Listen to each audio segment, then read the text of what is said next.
Hello, horror lover. Are you ready for a long night of nightmares? Before we begin, I want to ask you to subscribe to the channel, and especially leave a comment telling me which city you're watching from. I'd love to know. Click the like button, all of this because the winding road through the Catskill Mountains seemed to go on forever, each turn revealing another breathtaking vista of verdant forests and mist-shrouded peaks. I'd been driving for hours, my trusty old Volvo packed to the brim with art supplies, clothes, and enough food to last me through my month-long retreat.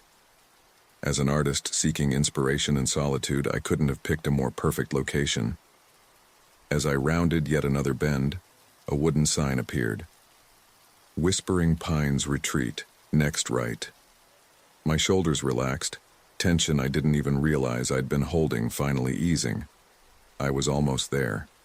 The cabin came into view as I pulled onto the narrow gravel driveway.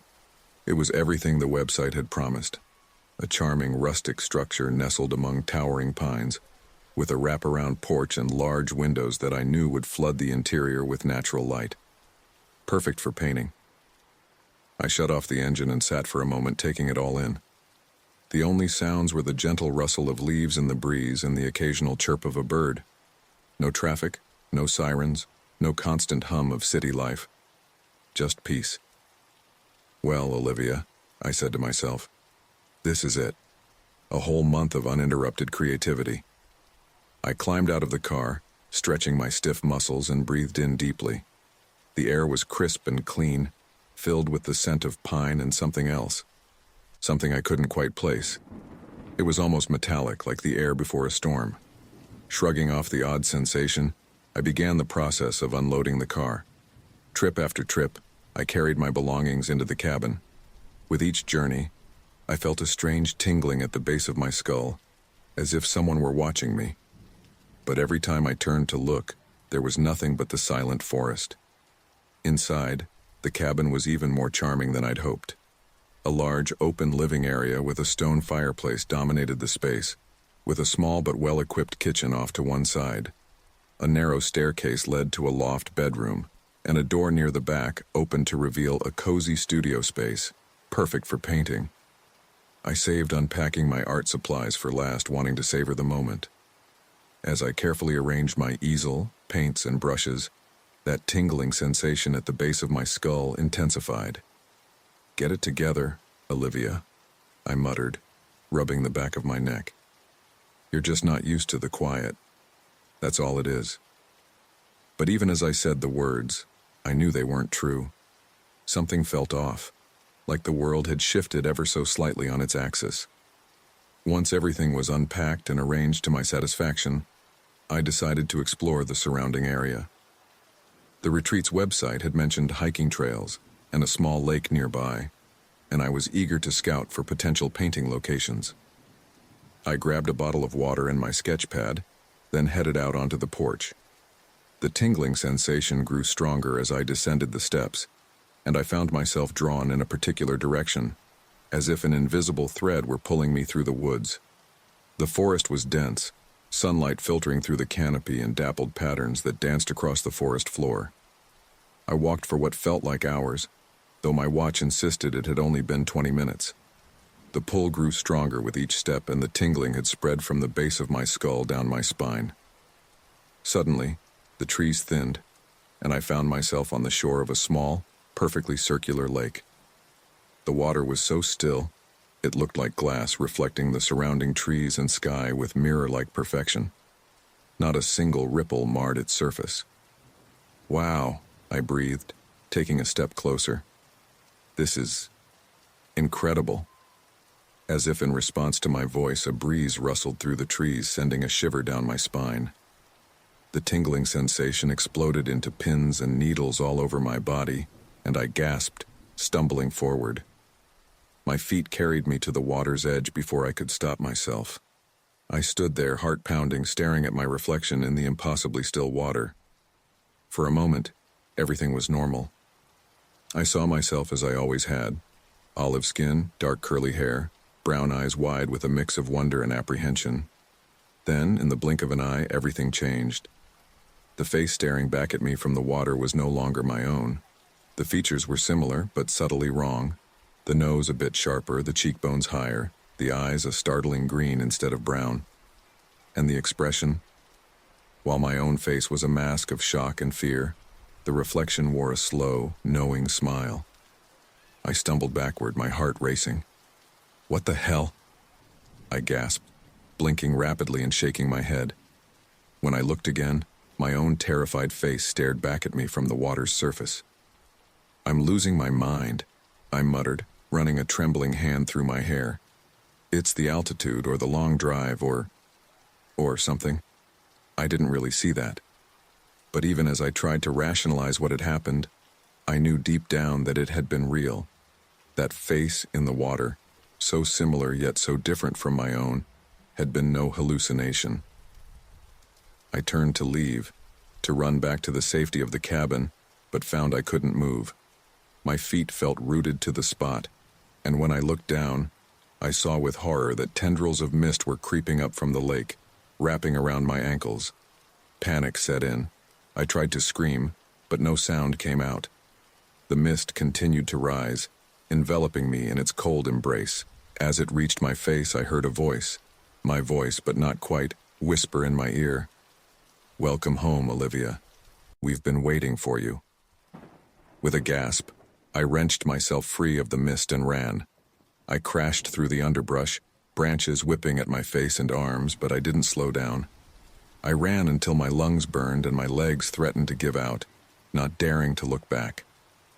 When I finally burst out of the tree line into the clearing where the cabin stood, I collapsed onto the ground, gulping in great lungfuls of air. For several minutes I just lay there, my cheek pressed against the cool grass, trying to make sense of what had happened. Eventually, I pushed myself to my feet and staggered into the cabin, locking the door behind me. I leaned against it, sliding down to sit on the floor, hugging my knees to my chest. "Okay, Olivia," I said aloud, my voice shaky. "Let's think about this logically. There has to be a rational explanation. But no matter how I tried to reason it away, I couldn't shake the memory of that other face in the water, smiling up at me. Nor could I forget the voice that had whispered in my ear, so familiar, yet so alien. As the sun began to set, casting long shadows across the cabin floor, I finally gathered the courage to look at myself in the mirror above the fireplace. My own face stared back at me, pale and drawn with fear, but undeniably mine. I let out a shaky breath of relief, but as I turned away, I caught a flicker of movement in the mirror's surface. For just a split second, I could have sworn I saw that other face again, green eyes glinting with amusement. I spent the rest of the evening huddled on the couch, jumping at every creak and groan of the cabin settling. Sleep, when it finally came, was fitful and filled with dreams of drowning in a lake of mist, 1,000 versions of myself pulling me down into the depths. Little did I know, this was only the beginning of a journey that would challenge everything I thought I knew about reality, identity, and the thin veil that separates one world from another. As I tossed and turned in my uneasy slumber, somewhere in the forest, the lake waited, its surface once again a perfect mirror, reflecting a sky full of stars that seemed to shimmer with anticipation. I jolted awake, my heart pounding like a jackhammer against my ribs. Something was wrong. Terribly, unmistakably wrong. The air felt different, crisper, with a faint hint of lavender that definitely hadn't been in my rustic cabin. My eyes darted around, trying to make sense of my surroundings in the pre-dawn gloom. This wasn't my bed. Hell, this wasn't even my room. I sat up, sheets pooling around my waist, and fumbled for a light switch. When I finally found it and soft light flooded the room, I nearly screamed. I was in a sleek modern bedroom that looked like it belonged in an upscale New York loft. The walls were a stark white, adorned with abstract paintings that stirred something in my memory. They were familiar, yet I was certain I'd never seen them before. A floor-to-ceiling window revealed a skyline of twinkling lights and looming skyscrapers. "What the fuck?" I whispered, my voice sounding strange in my own ears. I cleared my throat and tried again. "Hello? Is anyone there?" Silence answered me, broken only by the faint hum of central air conditioning. I swung my legs out of bed, noticing for the first time that I was wearing silk pajamas I didn't recognize. As I stood, something felt off about my own body. My center of gravity was different, my limbs slightly longer than I remembered. With mounting dread, I walked to the full-length mirror on the closet door. The face that stared back at me wasn't my own. It was the face from the lake. I stumbled backward, tripping over my own feet that were now a size larger than they should be, and landed hard on my ass. "No," I muttered, shaking my head violently. No, this isn't real. I'm dreaming. Wake up, Olivia. Wake up." But no matter how much I pinched myself or slapped my cheeks, I didn't wake up. This was real. Somehow, impossibly, I was in someone else's body, someone else's life. As panic threatened to overwhelm me, a shrill ringing cut through the air. It took me a moment to realize it was a phone. I followed the sound to a sleek smartphone on the nightstand. Its screen lit up with an incoming call. The name displayed made my blood run cold. Olivia. Me. With a trembling hand, I picked up the phone and answered. Hello? "Good morning, Ms. Thorne," a chipper voice greeted me. "This is your 6 a.m. wake-up call. You have a busy day ahead, so I wanted to make sure you're up and at 'em." I blinked, trying to process. Thank you. Who is this?" There was a pause on the other end. "It's Meredith, your personal assistant. Are you feeling all right, Ms. Thorne? You sound a bit off." I swallowed hard. Just a bit groggy, Meredith. Thank you for the wake-up call." "Of course, don't forget, you have the gallery opening tonight. Your outfit is ready, and the car will pick you up at 7 p.m. sharp. Do you need me to go over your schedule for the day?" My mind reeled. Gallery opening? Schedule? No, that's fine, Meredith. I'll review it myself. Thank you. I ended the call and sat there staring at the phone in disbelief. Ms. Thorne. Gallery opening. Personal assistant. What the hell was going on? Forcing myself to take deep breaths, I decided to explore this strange new world I'd woken up in. The bedroom opened into a spacious living area, all clean lines and modern furniture. One wall was entirely covered in floor-to-ceiling bookshelves, packed with art books and novels. But it was the other wall that made me gasp. It was a makeshift art studio, with easels set up and canvases in various stages of completion. The style was unmistakably mine, but different. More refined, more daring. Paintings I'd only dreamed of creating were here, fully realized. As I examined the paintings, flashes of memory that weren't my own began to surface. I remembered creating these pieces, the frustration and triumph of each brushstroke. But the memories felt distant, like watching a movie of someone else's life. A gleaming laptop sat on a desk nearby. I opened it, grateful to find it unlocked. The calendar app was open, revealing a packed schedule that made my head spin. Art dealer meetings, interviews, charity galas, all under the name Olivia Thorne. Olivia Thorne, I muttered, testing the name on my tongue. It felt right and wrong at the same time, like a shoe that almost fits. As I scrolled through emails and documents, a picture began to form. Olivia Thorne, this version of me, was a successful up-and-coming artist in New York City. She had a solo exhibition opening tonight at a prestigious gallery in Chelsea. She lived alone, was single, thank God for small mercies, and had a small circle of influential friends in the art world. It was everything I'd ever dreamed of achieving, and it terrified me.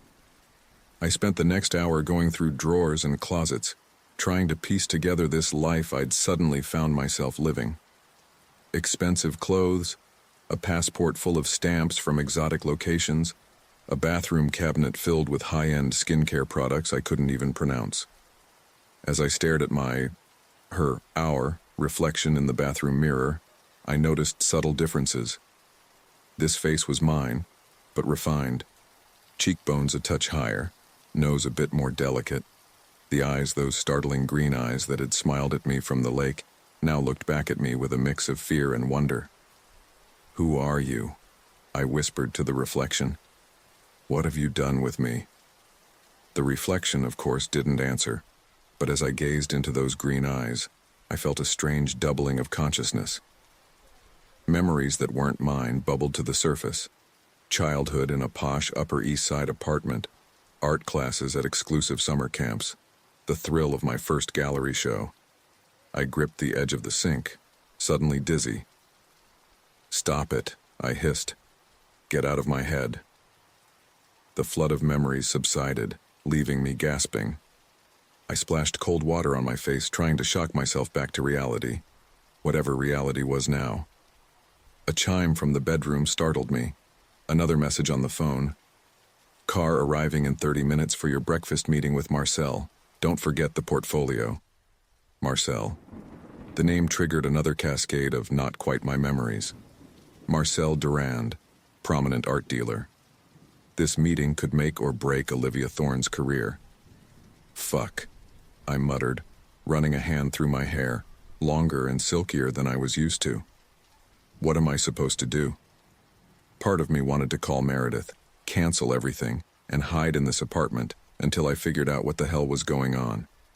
But a larger part, the part that had always dreamed of success in the art world, whispered seductively, "Play along. Live the dream. Just for a little while." Before I could second-guess myself, I was rummaging through the closet, picking out an outfit that screamed successful artist. As I dressed, muscle memory took over. I applied makeup with a skill I'd never possessed, styled my hair with practiced ease. By the time I gathered the portfolio, filled with works I simultaneously knew intimately and had never seen before, I almost felt like Olivia Thorne. Almost. As I rode the elevator down to the lobby of the luxury apartment building, my stomach churned with a mixture of excitement and terror. I was about to step into a life I'd only ever fantasized about.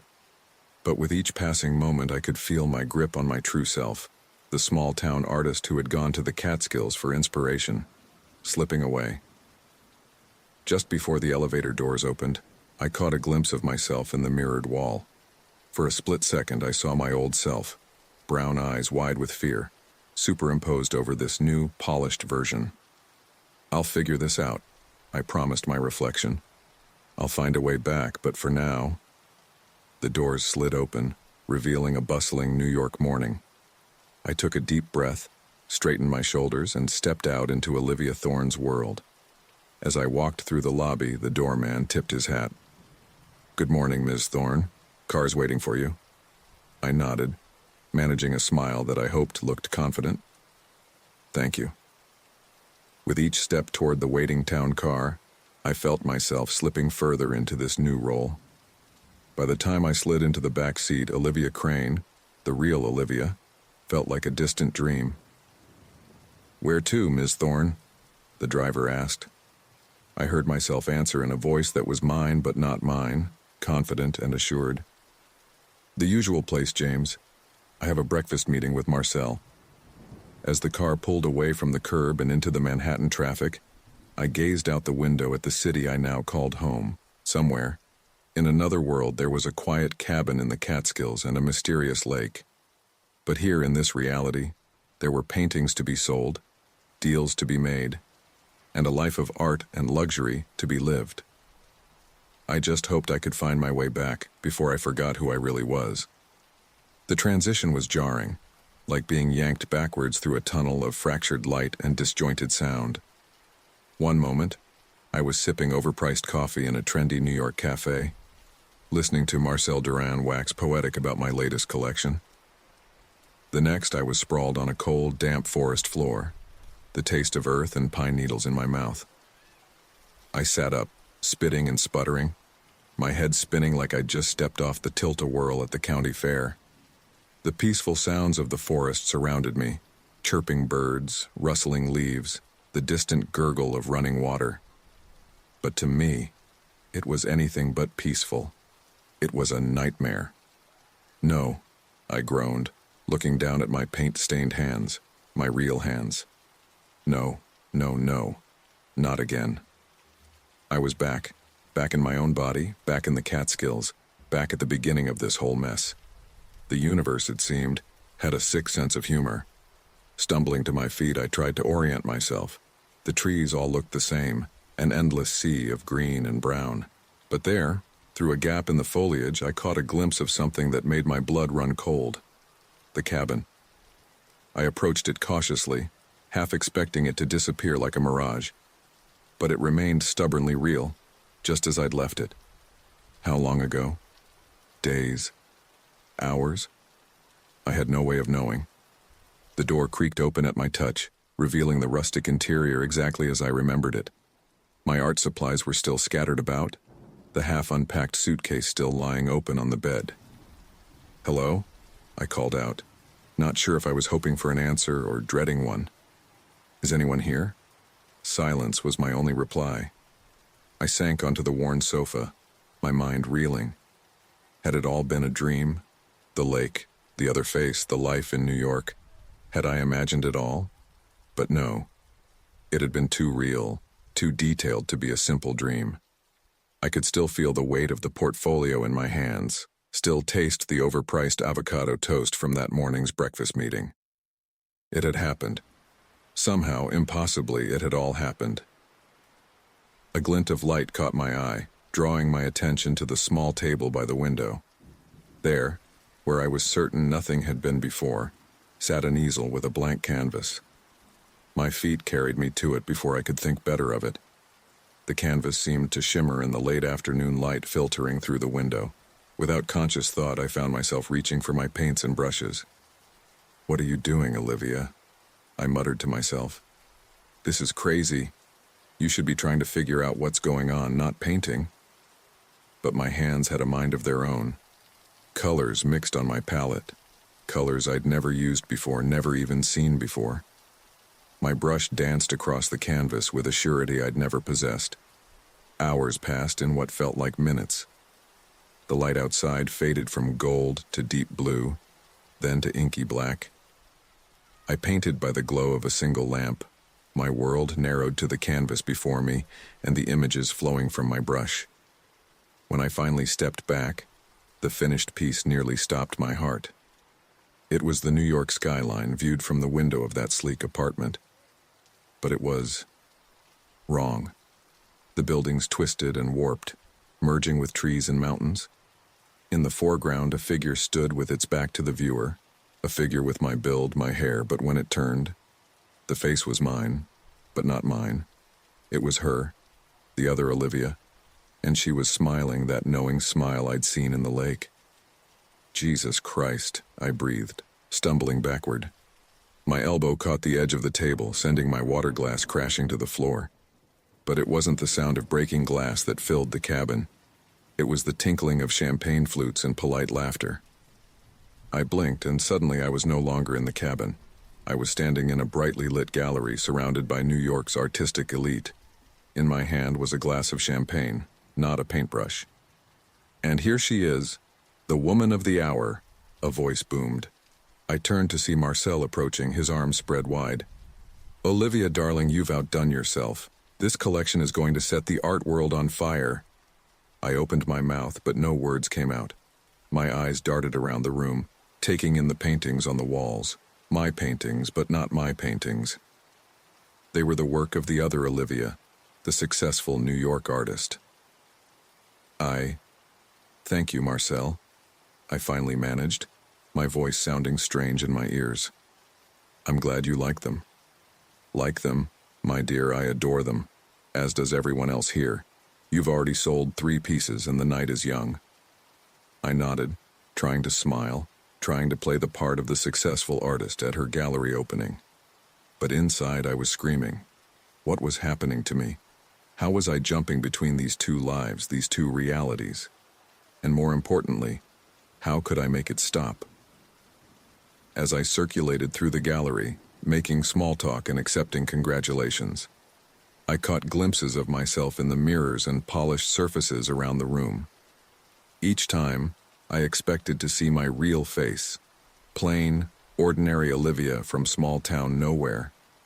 But each time, those green eyes stared back at me, that perfectly sculpted face smiling as if it knew a secret I didn't. Ms. Thorne?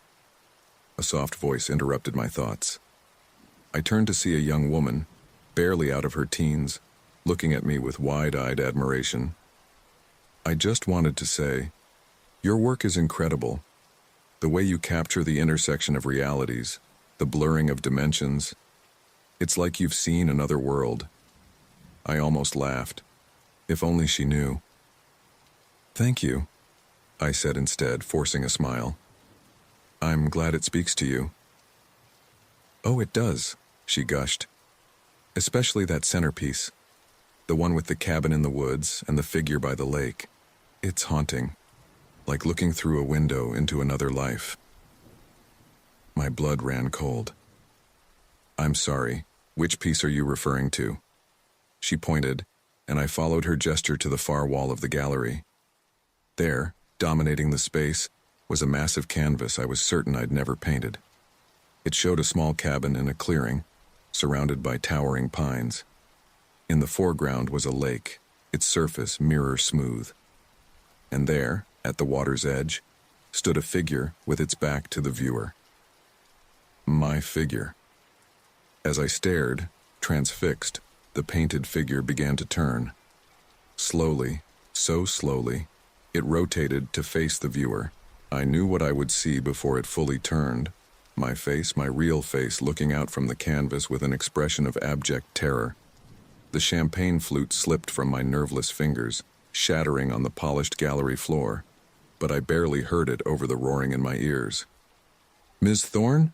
The young woman was saying, her voice sounding far away. Ms. Thorne, are you all right? I couldn't answer. My vision was tunneling, the gallery fading away around me.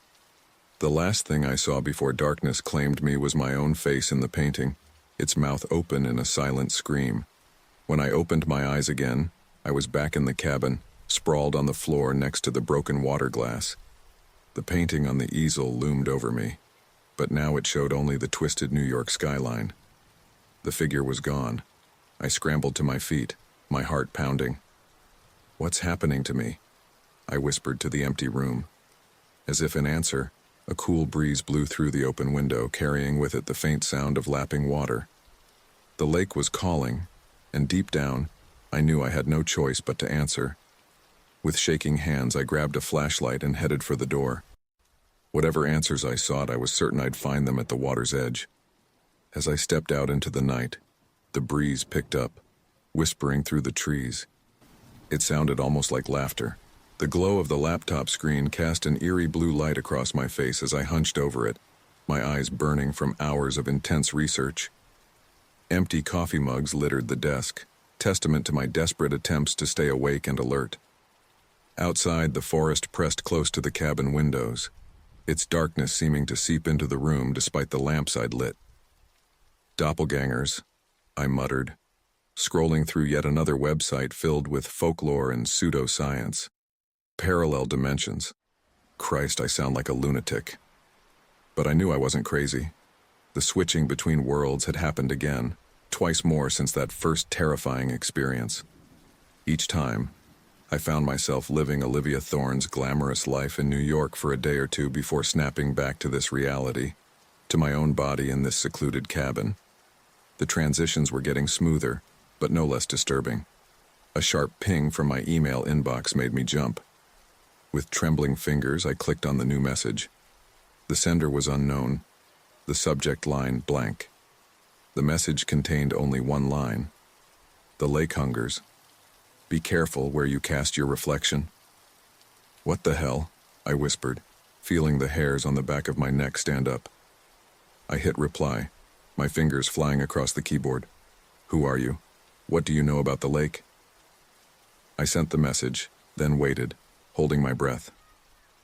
1 minute passed. Then 5, then 10. No response came. Damn it! I slammed my hand on the desk, making the coffee mugs rattle. Just then, a floorboard creaked behind me. I whirled around, my heart in my throat, but the cabin was empty. The shadows seemed to shift and dance in the corners of my vision. Get a grip, Olivia, I told myself sternly. You're letting your imagination run wild. But even as I said it, I couldn't shake the feeling that I wasn't alone. that something was watching me, waiting.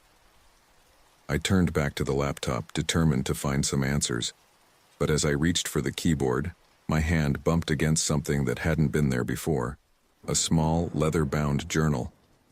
What the? I picked it up, my hand shaking. The leather was soft and worn, the pages yellowed with age.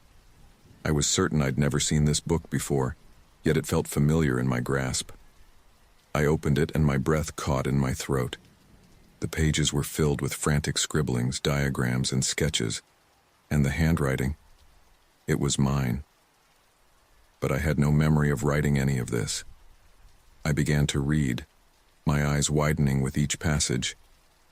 The lake is a door, but every door swings both ways. They're coming through, God help me, they're coming through. Reflections are windows to the other side.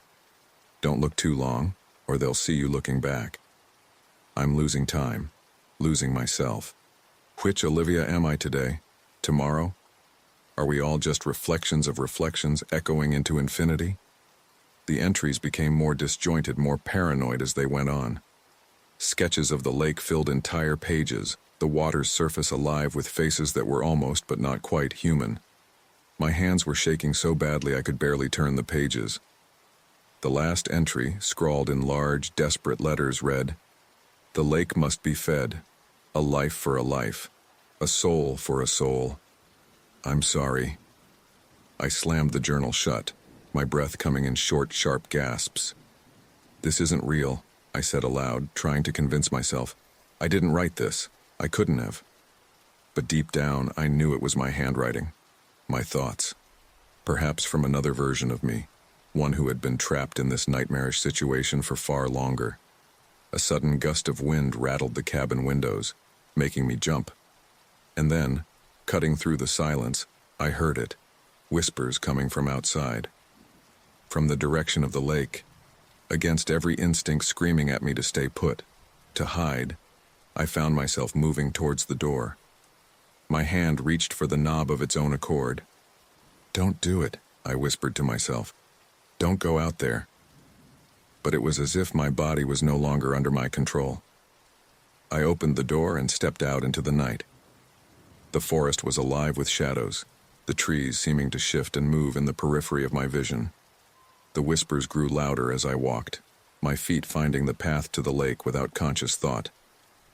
As I emerged from the tree line, the lake came into view. Its surface was black as ink in the moonlight, perfectly still. But the whispers... God, the whispers were deafening now. 1,000 voices, all speaking at once in languages I both understood and didn't. I approached the water's edge, my heart pounding so hard I thought it might burst from my chest. As I gazed into the dark water, the surface began to ripple, though there was no wind. And then I saw them. Faces. Dozens of faces just below the surface, all of them mine. But each was slightly different. Some older, some younger. Some with scars or tattoos I'd never had. Some wore expressions of terror, others of resignation, and still others smiled with a malevolence that chilled me to my core. I tried to step back, to run, but my feet seemed rooted to the spot. The faces pressed closer to the surface, their whispers growing more urgent. "Join us," they seemed to say. "Become one with us. It's the only way to end this." "No," I whimpered, finally finding my voice. "No, this isn't real. You're not real." One face, terrifyingly similar to my own, pressed against the surface of the water as if it were glass. Its lips moved, and I heard its voice clearly above the others. "We are all real, Olivia. Every possibility, every choice, every version of you that ever was or could be. The lake connects us all, but it demands payment for passage." "Payment?" I asked, unable to stop myself. "What kind of payment?" The face smiled, and it was the most terrifying thing I'd ever seen. "A life, a soul. One of us must stay behind each time another crosses. It's the only way to maintain the balance." I felt the truth of its words resonating in my bones. The journal entries flashed through my mind. A life for a life. A soul for a soul. "No," I said, finding strength I didn't know I had. I won't be a part of this. I won't sacrifice anyone, not even another version of myself. The face's smile widened, revealing too many teeth. Oh, but you already have, Olivia. How do you think you've been switching back and forth? Every time you cross over, another you takes your place here, and sooner or later one of you won't make it back. I stumbled backward, finally breaking free of whatever force had held me in place. You're lying, I said, but even as the words left my mouth, I knew they weren't true. The face began to sink back into the depths, its voice fading. Deny it all you want, but you'll be back. The lake always calls its children home. I turned and ran, crashing through the underbrush, heedless of the branches that whipped at my face and arms. I didn't stop until I was back in the cabin, the door locked behind me. I slid to the floor, my back against the door, gasping for breath. The laptop still glowed on the desk, the mysterious email still open. The journal lay where I'd dropped it, its secrets now feeling like a ticking time bomb. As the adrenaline faded, I was left with a cold, hard realization. I was trapped in a nightmare beyond my wildest imagination. And somewhere out there, in another New York, another Olivia was living my dream life, perhaps blissfully unaware of the price being paid for her success.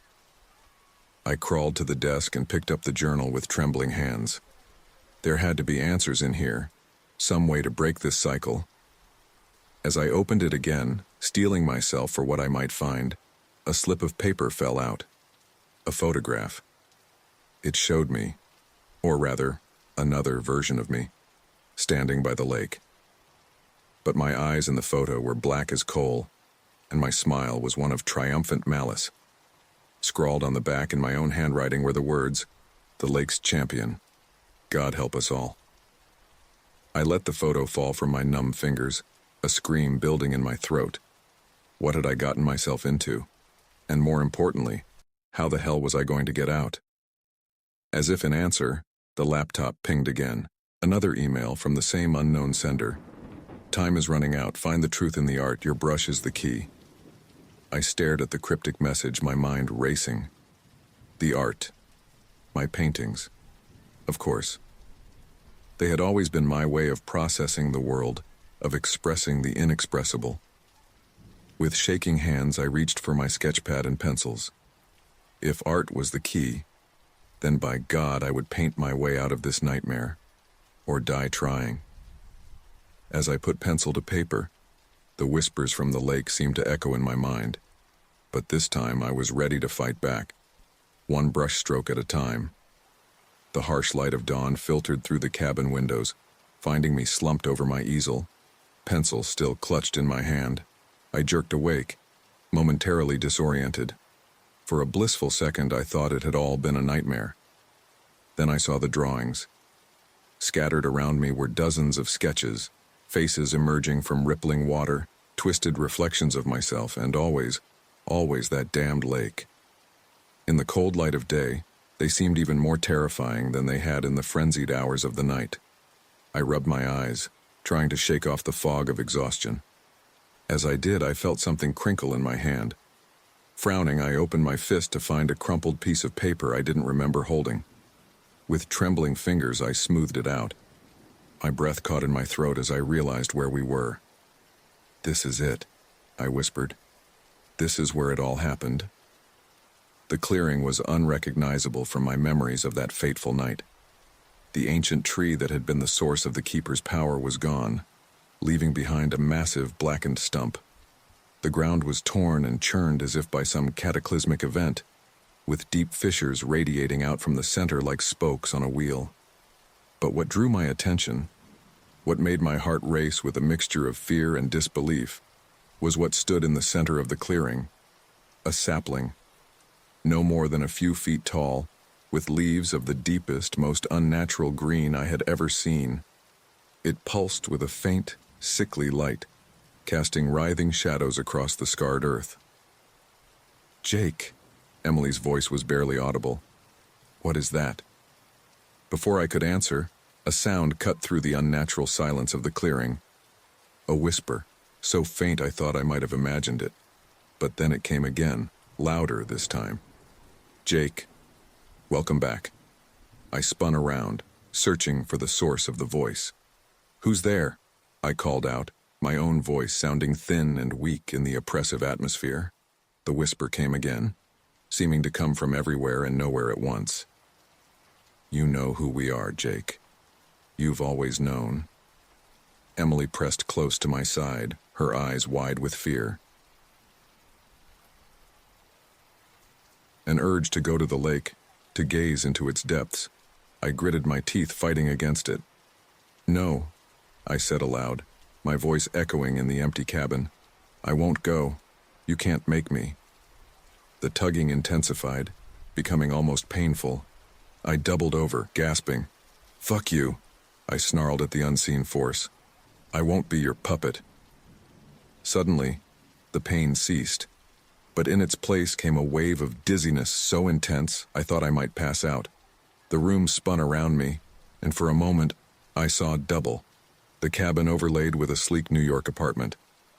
When my vision cleared, I found myself on the floor, panting. A trickle of blood ran from my nose.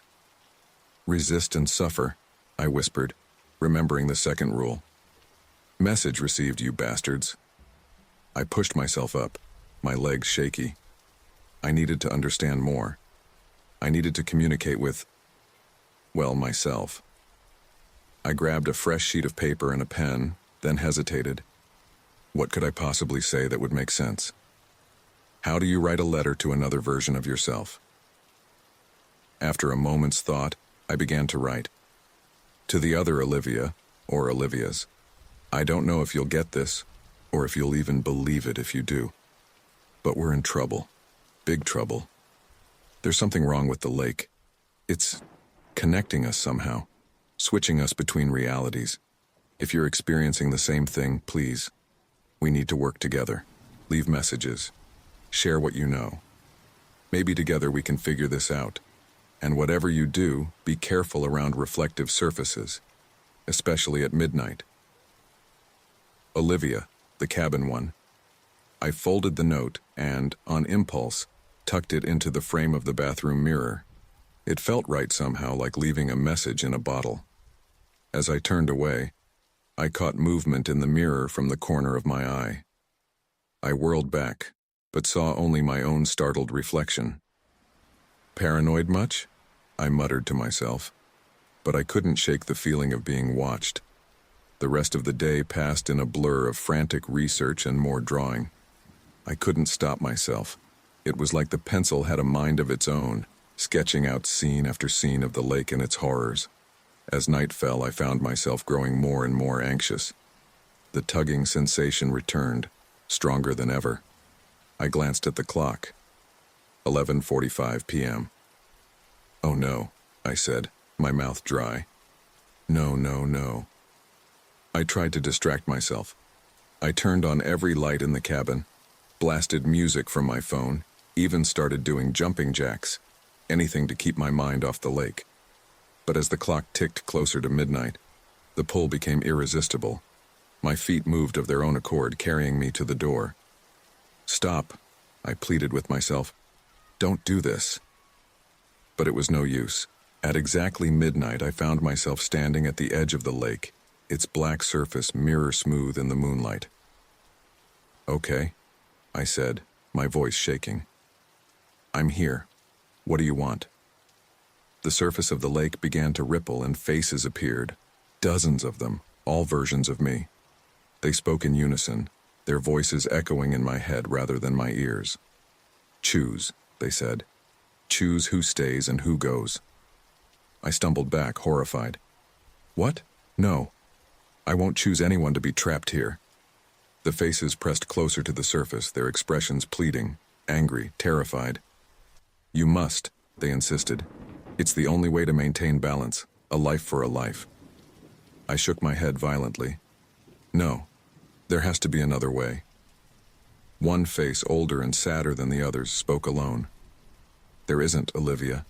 Believe me, we've tried. Someone always has to stay behind." Tears streamed down my face as I realized the horrifying truth. Every time I had switched places with Olivia Thorne living her glamorous life in New York, Another version of me had been left here, trapped by the lake. I won't do it, I said, my voice breaking. I won't condemn anyone to this. The faces began to sink back into the depths, their voices fading. Then you condemn yourself, and all of us. As they disappeared, I felt a wrenching sensation in my gut. The world spun around me and I knew what was coming. I was about to switch again. No!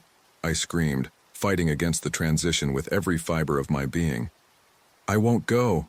I won't leave someone else here. For a moment I thought I had won.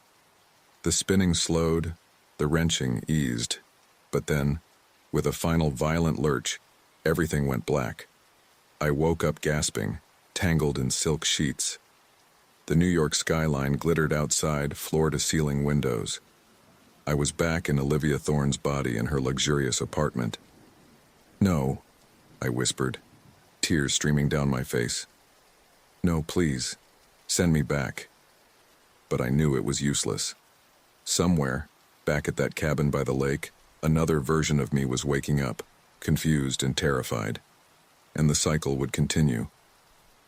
As I lay there trying to come to terms with what had happened, I noticed something on the nightstand. A folded piece of paper that hadn't been there before. With trembling hands, I opened it. It was a note written in my own handwriting. To the other Olivia, or Olivia's. If you're reading this, I'm so sorry. I tried to stop it, but I couldn't. Please don't make the same mistake I did. Don't ignore the rules, and whatever you do, don't let the lake win. There has to be a way to break this cycle. Keep painting, keep creating. It's our only hope. And remember, beware the smiling reflection. It's not your friend. Good luck. I hope you're stronger than I was. Olivia, the lake's prisoner. I clutched the note to my chest, a sob escaping my throat. What had I done? What had we all done? As the first light of dawn broke over the New York skyline, I made a silent vow. I would find a way to end this, to free all the versions of myself trapped by the lake. No matter what it took, no matter how long it took, I would find a way. But as I got up to face another day in this borrowed life, I couldn't shake the feeling that somewhere, in the depths of that cursed lake, something was laughing. The New York sunrise painted the sky in hues of orange and pink, a stark contrast to the darkness that had settled in my soul. I stood at the floor-to-ceiling windows of Olivia Thorne's penthouse, my reflection a ghostly overlay on the cityscape beyond. For a moment, I thought I saw my other self, the real me, staring back with pleading eyes. I shook my head, dispelling the image. Focus, I muttered to myself. You need a plan. The buzzing of her phone jolted me from my thoughts. Marcel's name flashed on the screen. Olivia, darling. His voice boomed as I answered. I hope you're ready for today's big reveal. The art world is chomping at the bit to see your new collection. My stomach lurched. New collection? Don't tell me you've forgotten. The Reflections of the Self series we've been promoting for months. You've outdone yourself this time, truly revolutionary work. I swallowed hard. Right, of course. I'll be there. After hanging up, I rushed to the studio adjacent to the bedroom. Canvases lined the walls, each more disturbing than the last. They depicted scenes from the lake, faces emerging from rippling water, distorted reflections of myself. But there was something different about these, something darker, more visceral. One painting in particular caught my eye. It showed a figure, me, standing at the lake's edge, surrounded by a swarm of ghostly hands reaching out from the water. The figure's eyes were black voids, and a cruel smile played on its lips. What the hell have you been painting? I whispered to my other self. As if in response, I felt a sharp pain behind my eyes. Flashes of memory, not mine but hers, flooded my mind. Late nights in the studio, painting feverishly, driven by an unseen force. The lake calling, always calling. I stumbled back, gasping. No, I said firmly. I won't let it control me. Not here, not now.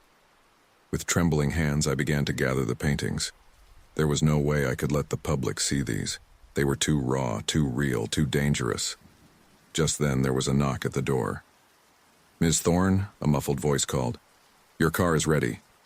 "Just a minute," I shouted back, frantically trying to hide the most disturbing pieces. As I shoved the last canvas into a closet, my hand brushed against something cool and smooth. I pulled it out, a small, ornate hand mirror. For a moment, I saw only my reflection, Olivia Thorne's perfect face staring back at me. Then the image rippled and I was looking at my real self, trapped in the cabin by the lake. "Help me," my reflection mouthed silently. I dropped the mirror with a yelp. It clattered to the floor but didn't break. Another knock, more insistent this time. "Ms. Thorne, is everything all right?" I took a deep breath, steadying myself. "Yes, I'm coming." The gallery was packed, the air thick with the murmur of voices and the clink of champagne glasses. I stood in a corner, trying to look composed as art critics and socialites fawned over the paintings I'd managed to bring, the least revealing ones, I hoped. Marcel sidled up to me, beaming. "Olivia, you've done it again. They're eating it up, but tell me, where are the centerpieces? The ones you were so secretive about?" I forced a smile. "I decided they weren't quite ready, Marcel. Artist's prerogative." He frowned. "But darling, you promised something spectacular. The Lakeside Revelations series, that was supposed to be the highlight." Before I could respond, a commotion near the entrance caught our attention. A woman was pushing her way through the crowd, her clothes disheveled, her eyes wild. With a jolt of horror, I recognized her. It was me, my real self. "You can't show these paintings," she was shouting. "You don't know what you're dealing with." Security guards moved to intercept her, but she dodged them, making a beeline for me. "Olivia," Marcel hissed. "Do you know this woman?" I opened my mouth, but no words came out. The other me reached us, her eyes locking with mine. "You have to stop this," she said, her voice low and urgent. "The lake, it's using our art. Every painting, every brushstroke feeds it, makes it stronger." Marcel looked between us, confusion turning to understanding. "My God," he whispered. "There are two of you." The room fell silent, all eyes on us. I could feel the weight of their stares, the unasked questions hanging in the air. Suddenly, every reflective surface in the room, windows, mirrors, even the polished floor, began to ripple. Faces emerged from the distortions, hundreds of them, all wearing our face. Screams erupted as the gallery descended into chaos. People rushed for the exits, trampling each other in their panic. "What have you done?" my other self demanded, grabbing my arm. "You've opened a door and now they're all coming through." As if to punctuate her words, a hand, pale and corpse-like, reached out from the nearest painting, grasping at the air. "I didn't know," I said, my voice barely a whisper. "I thought it was just dreams, just inspiration." More hands were emerging now, from every painting in the room. The air grew cold and I could hear whispers, thousands of voices all speaking at once. "We have to destroy them," my other self said. "All of them. It's the only way to close the door." I nodded, understanding. With a silent apology to Olivia Thorne, the real one wherever she was, I grabbed the nearest painting and smashed it against the wall. The effect was immediate. A howl of anger echoed through the room, seeming to come from everywhere and nowhere at once.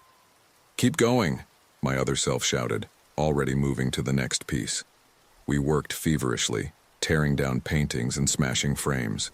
With each destruction, the whispers grew louder, angrier. The hands reaching from the paintings became more insistent, clawing at us as we worked.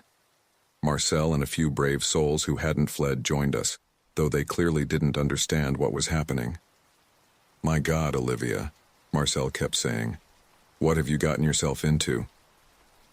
As I destroyed the last painting, a massive tremor shook the building. The whispers rose to a deafening crescendo, and then silence. We stood there panting, surrounded by the wreckage of what should have been my Olivia Thorne's crowning achievement. "Is it over?" someone asked.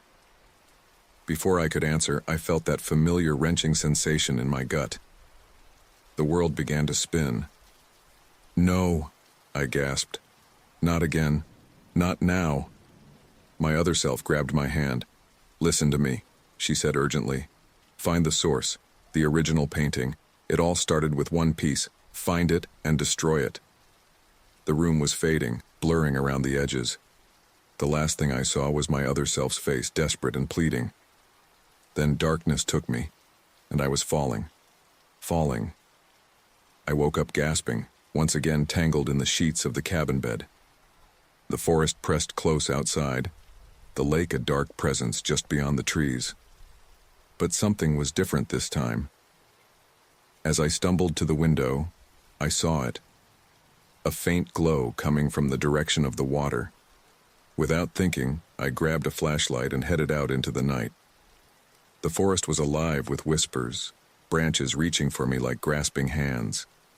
When I reached the lake's edge, I froze.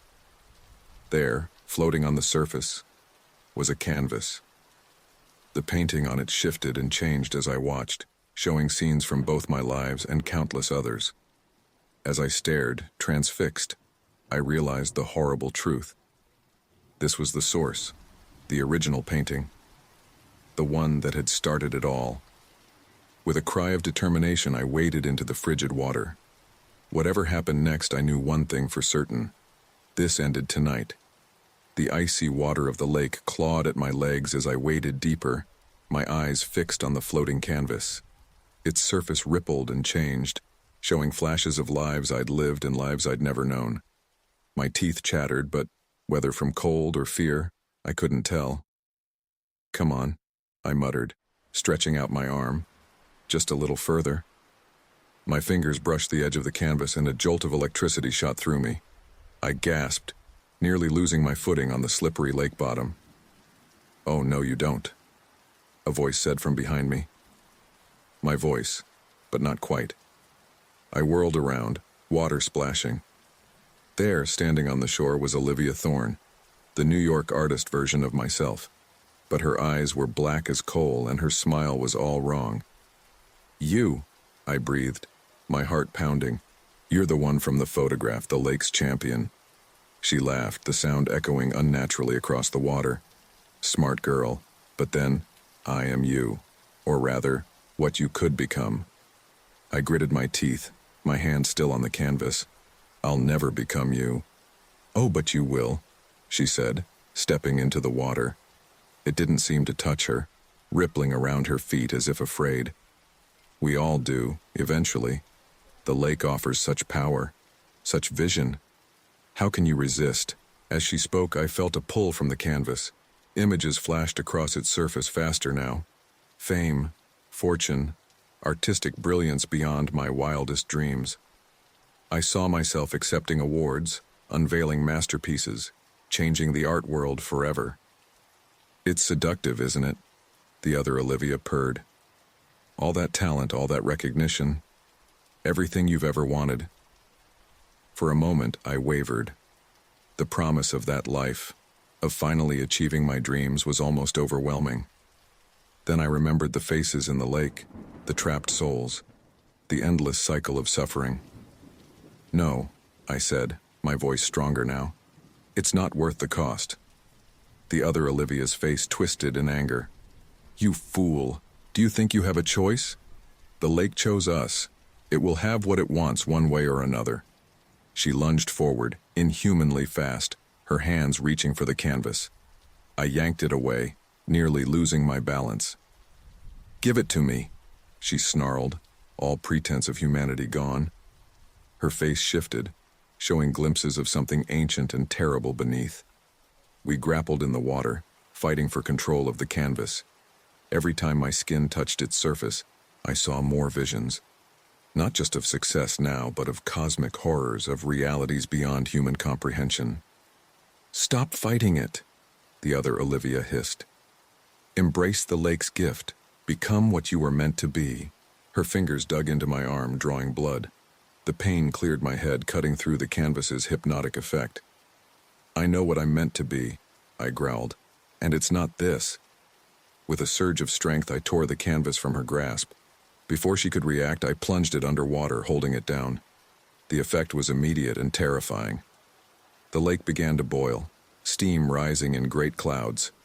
The other Olivia screamed, the sound more animal than human. "What have you done?" she shrieked. "You'll doom us all." The water around me started to swirl, a whirlpool forming with the submerged canvas at its center. I tried to wade back to shore, but the current was too strong. "Help me!" I called out, not sure who I was asking. Certainly not the creature wearing my face, who was now backing away, her eyes wide with fear. As the whirlpool dragged me under, I heard a chorus of voices, all the trapped versions of myself speaking as one. "Break the cycle, free us all." Then I was underwater, tumbling in the current, lungs burning for air. The canvas glowed beneath me, its light pulsing like a demented heartbeat. In that moment, suspended between worlds, I understood what I had to do. With the last of my strength, I pulled a brush from my pocket, the one I always carried, my talisman and tool. As my vision started to go dark, I made one final desperate stroke across the canvas. The world exploded. I was everywhere and nowhere, tumbling through realities, seeing flashes of lives lived and unlived. I saw every version of myself, the artist, the failure, the mother, the criminal, the hero, the villain.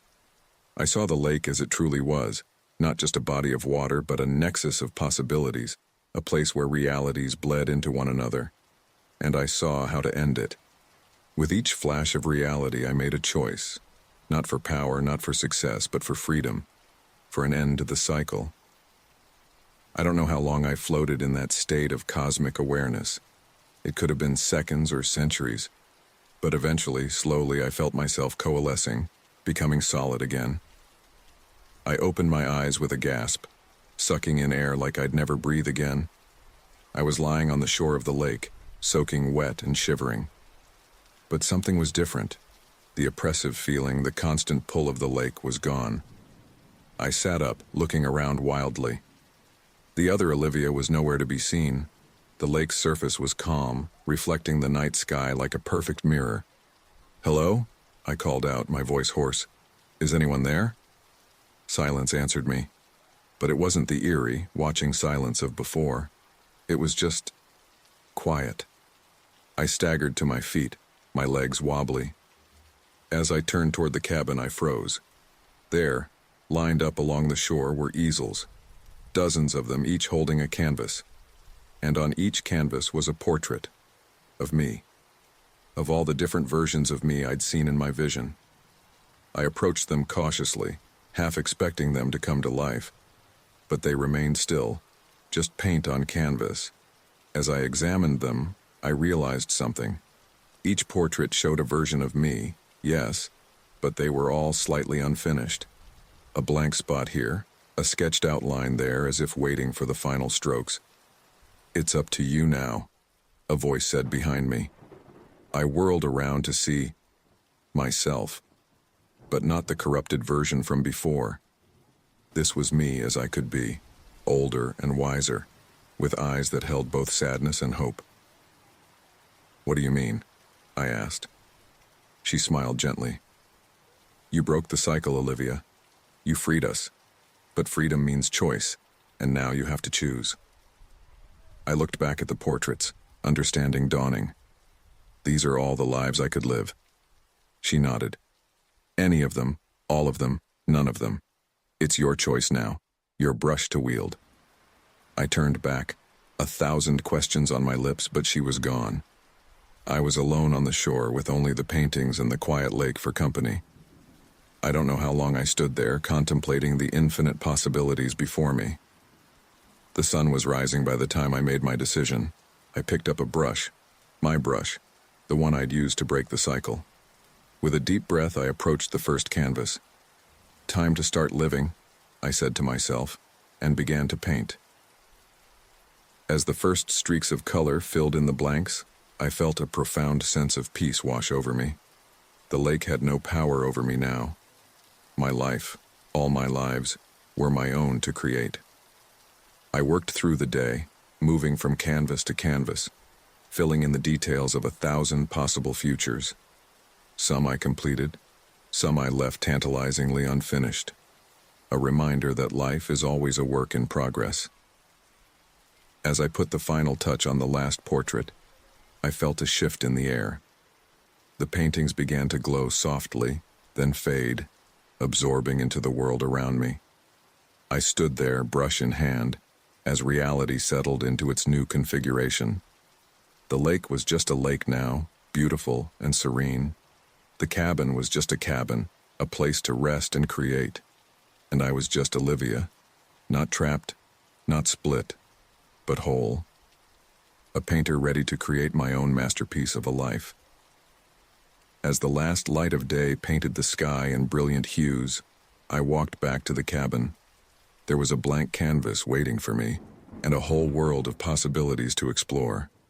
The lake lapped gently at the shore behind me, no longer a threat, but a reminder that every stroke of the brush, every choice we make, shapes the masterpiece of our lives. And as I picked up my brush, ready to start my next painting, I smiled. Whatever came next, I knew one thing for certain. It would be my choice, my art, my life. The morning sun filtered through the cabin windows, casting long shadows across the worn wooden floor.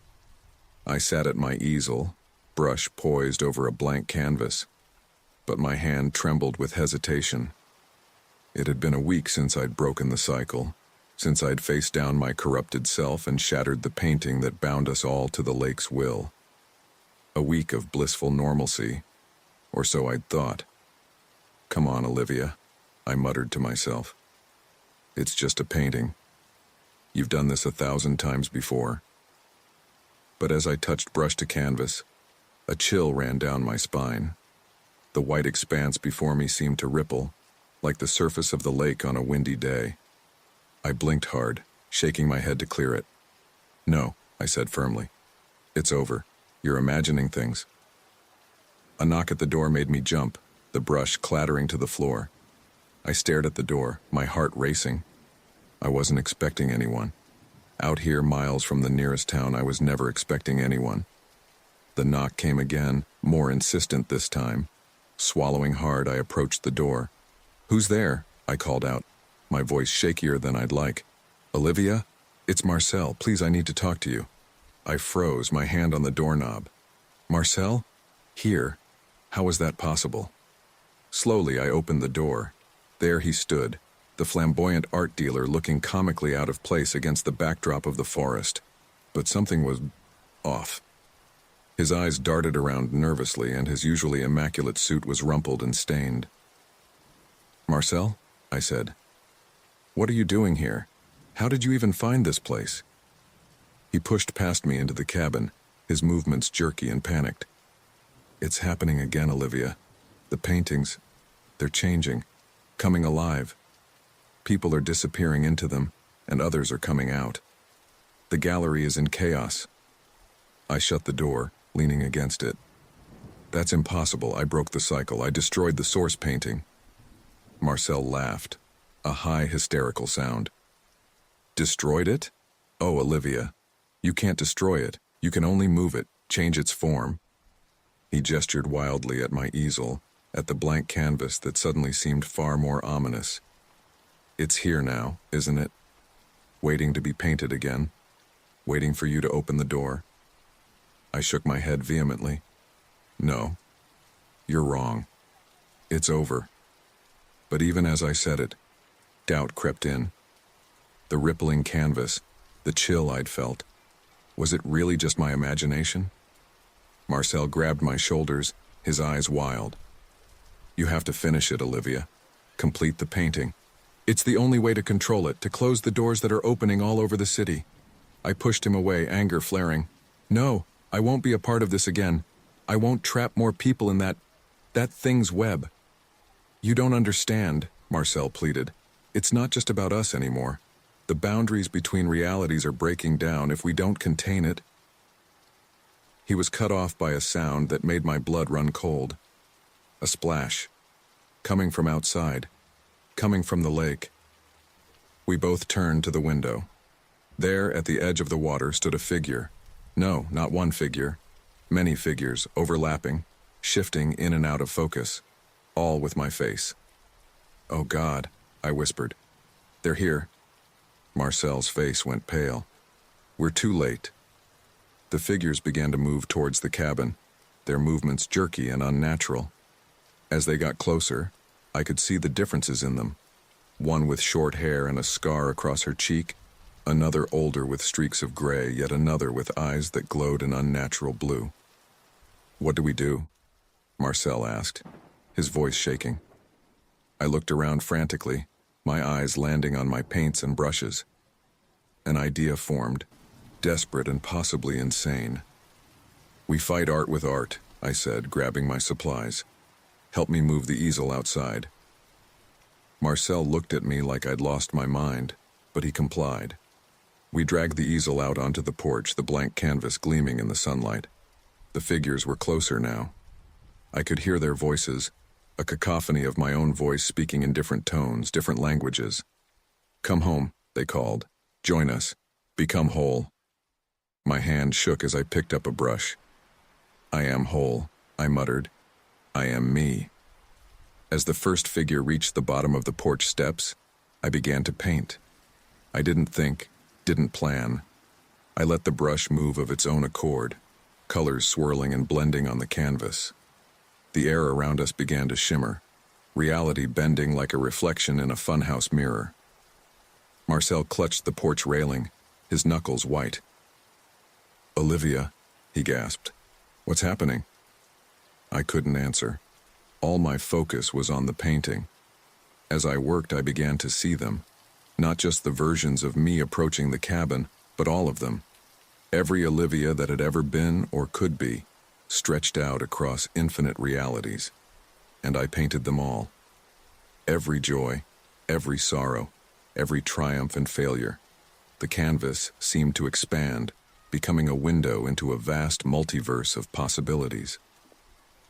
The figures on the lawn stopped their advance, transfixed by the painting. One by one they began to fade, drawn into the swirling colors on the canvas. "Yes," Marcel breathed. "It's working. You're closing the doors." But something was wrong.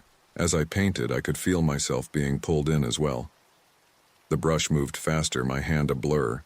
I was losing myself in the infinite possibilities, my sense of self fragmenting. "Olivia!" Marcel's voice seemed to come from far away. "Olivia, stop! You have to stop!" I couldn't stop. The painting demanded completion. I was dimly aware of Marcel trying to pull the brush from my hand, but he might as well have been trying to move a mountain. Just as I felt myself slipping away entirely, another voice cut through the chaos. A familiar voice. My voice. "Enough," it said. The brush fell from my nerveless fingers. I stumbled back, gasping for air. The painting on the easel pulsed with an inner light, the images still swirling and changing. And there, standing between us and the canvas, was me. But not me. This version of Olivia radiated a sense of peace and power that took my breath away. "You've done well," she said, smiling gently. "But this isn't the way." Marcel stepped forward, his face a mask of confusion and awe. What are you?" The other Olivia turned her serene gaze on him. "I am the curator, the one who maintains the balance between realities." She gestured at the painting. "This was never meant to be destroyed or controlled. It's a nexus, a meeting point of all possibilities. It needs to be guarded, not exploited or feared." I found my voice at last. But can the cycle, the trapped souls, was it all for nothing? The curator shook her head. "Not nothing. You broke the cycle of exploitation, of one reality feeding off another. You opened the way for balance, but balance must be maintained." She turned back to the painting, raising her hand. The swirling images began to slow, to stabilize. "This is my role, to watch over the nexus, to ensure that no single reality dominates the others." "And us?" I asked, gesturing to myself and Marcel. "What about our world?" The curator smiled. "Your world is safe, as are all the others. The doors are closed, but not locked. Passage is possible, but controlled." She stepped towards us, her form already beginning to fade. Live your lives. Create your art. But remember, every brushstroke, every choice, ripples across realities. Choose wisely. As she disappeared entirely, the painting gave one final pulse of light. When my vision cleared, it showed a simple scene. The cabin by the lake, peaceful in the morning sun. Marcel and I stood in silence for a long moment, trying to process what had happened. Finally, Marcel spoke. "Well," he said, his voice shaky but regaining some of its usual flair, "I suppose this means you'll have some new material for your next exhibition?" I couldn't help it. I laughed. After everything we'd been through, everything we'd seen, it was such a Marcel thing to say. "I think," I said, picking up my fallen brush, "that it's time for me to explore some new artistic directions. Something a little less reality-bending." As we walked back into the cabin, I paused to look at the lake. Its surface was calm now, reflecting the sky like a mirror. But I knew now that mirrors could be windows, and windows could be doors. I thought of all the Olivias out there, living their lives in countless realities. And for the first time since this all began, I felt at peace. We were many, we were one, and we were free to paint our own destinies. The blank canvas waited inside, and this time as I picked up my brush I smiled. Whatever I created, it would be my choice, my art, my reality. The gentle lapping of the lake against the shore had once been soothing. Now it sent shivers down my spine. I sat on the cabin's porch, sketchpad in hand, trying to capture the play of moonlight on water without letting my mind wander to darker places. It had been 3 months since the curator's visit, since the world had seemingly returned to normal. Marcel had gone back to New York, to a gallery no longer plagued by living paintings and vanishing patrons.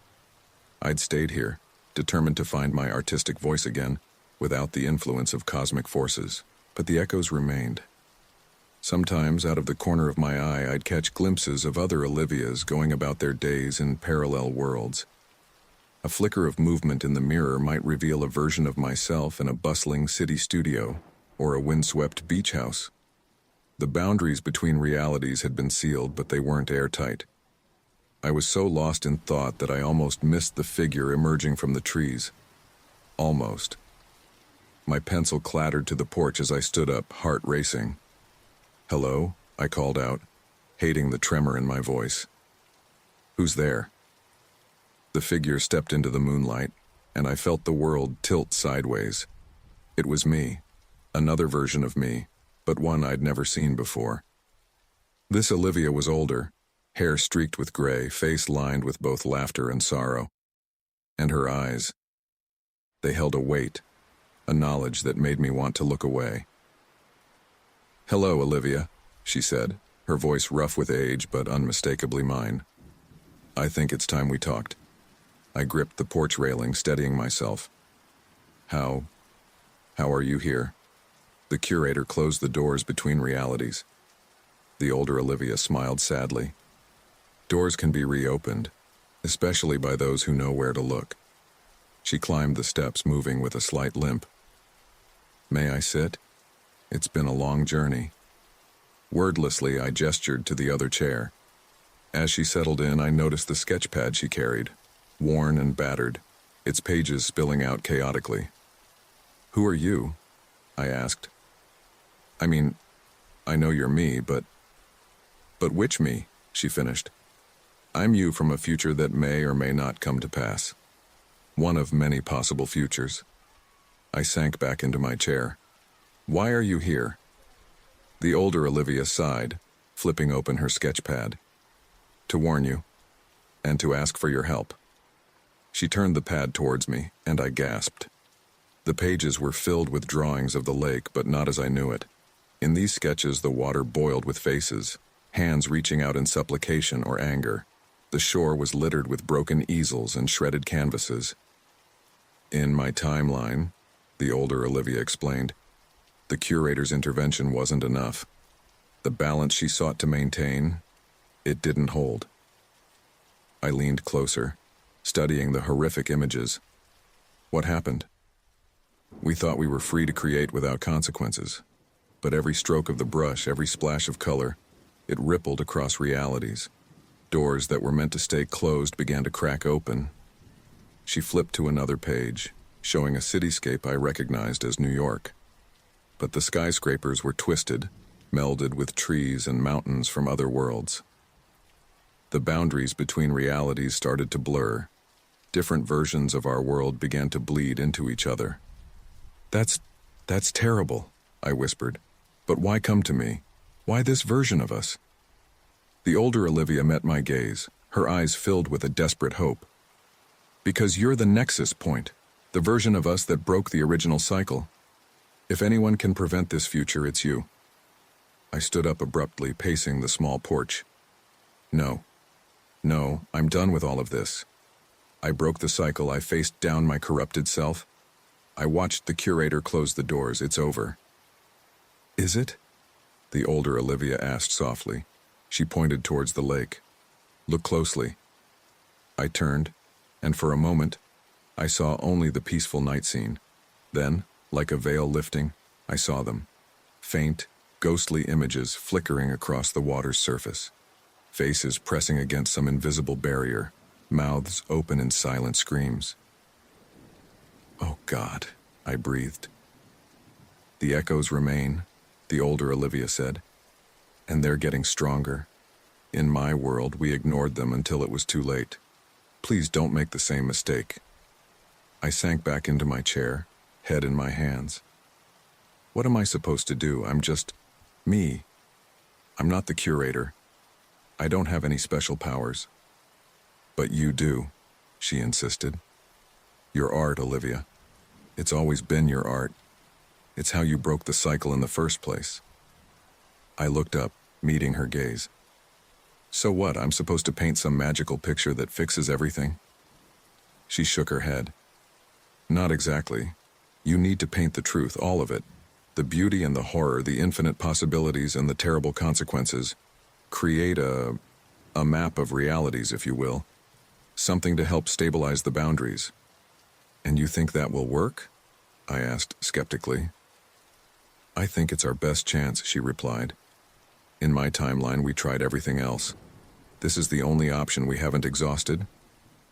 I stood up again, walking to the edge of the porch. The lake stretched out before me, calm on the surface but roiling with unseen forces beneath. Could I really do this? Did I have a choice? If I do this, I said slowly, what happens to you? To your timeline? The older Olivia was quiet for a long moment. I don't know, she finally admitted. Maybe it ceases to exist.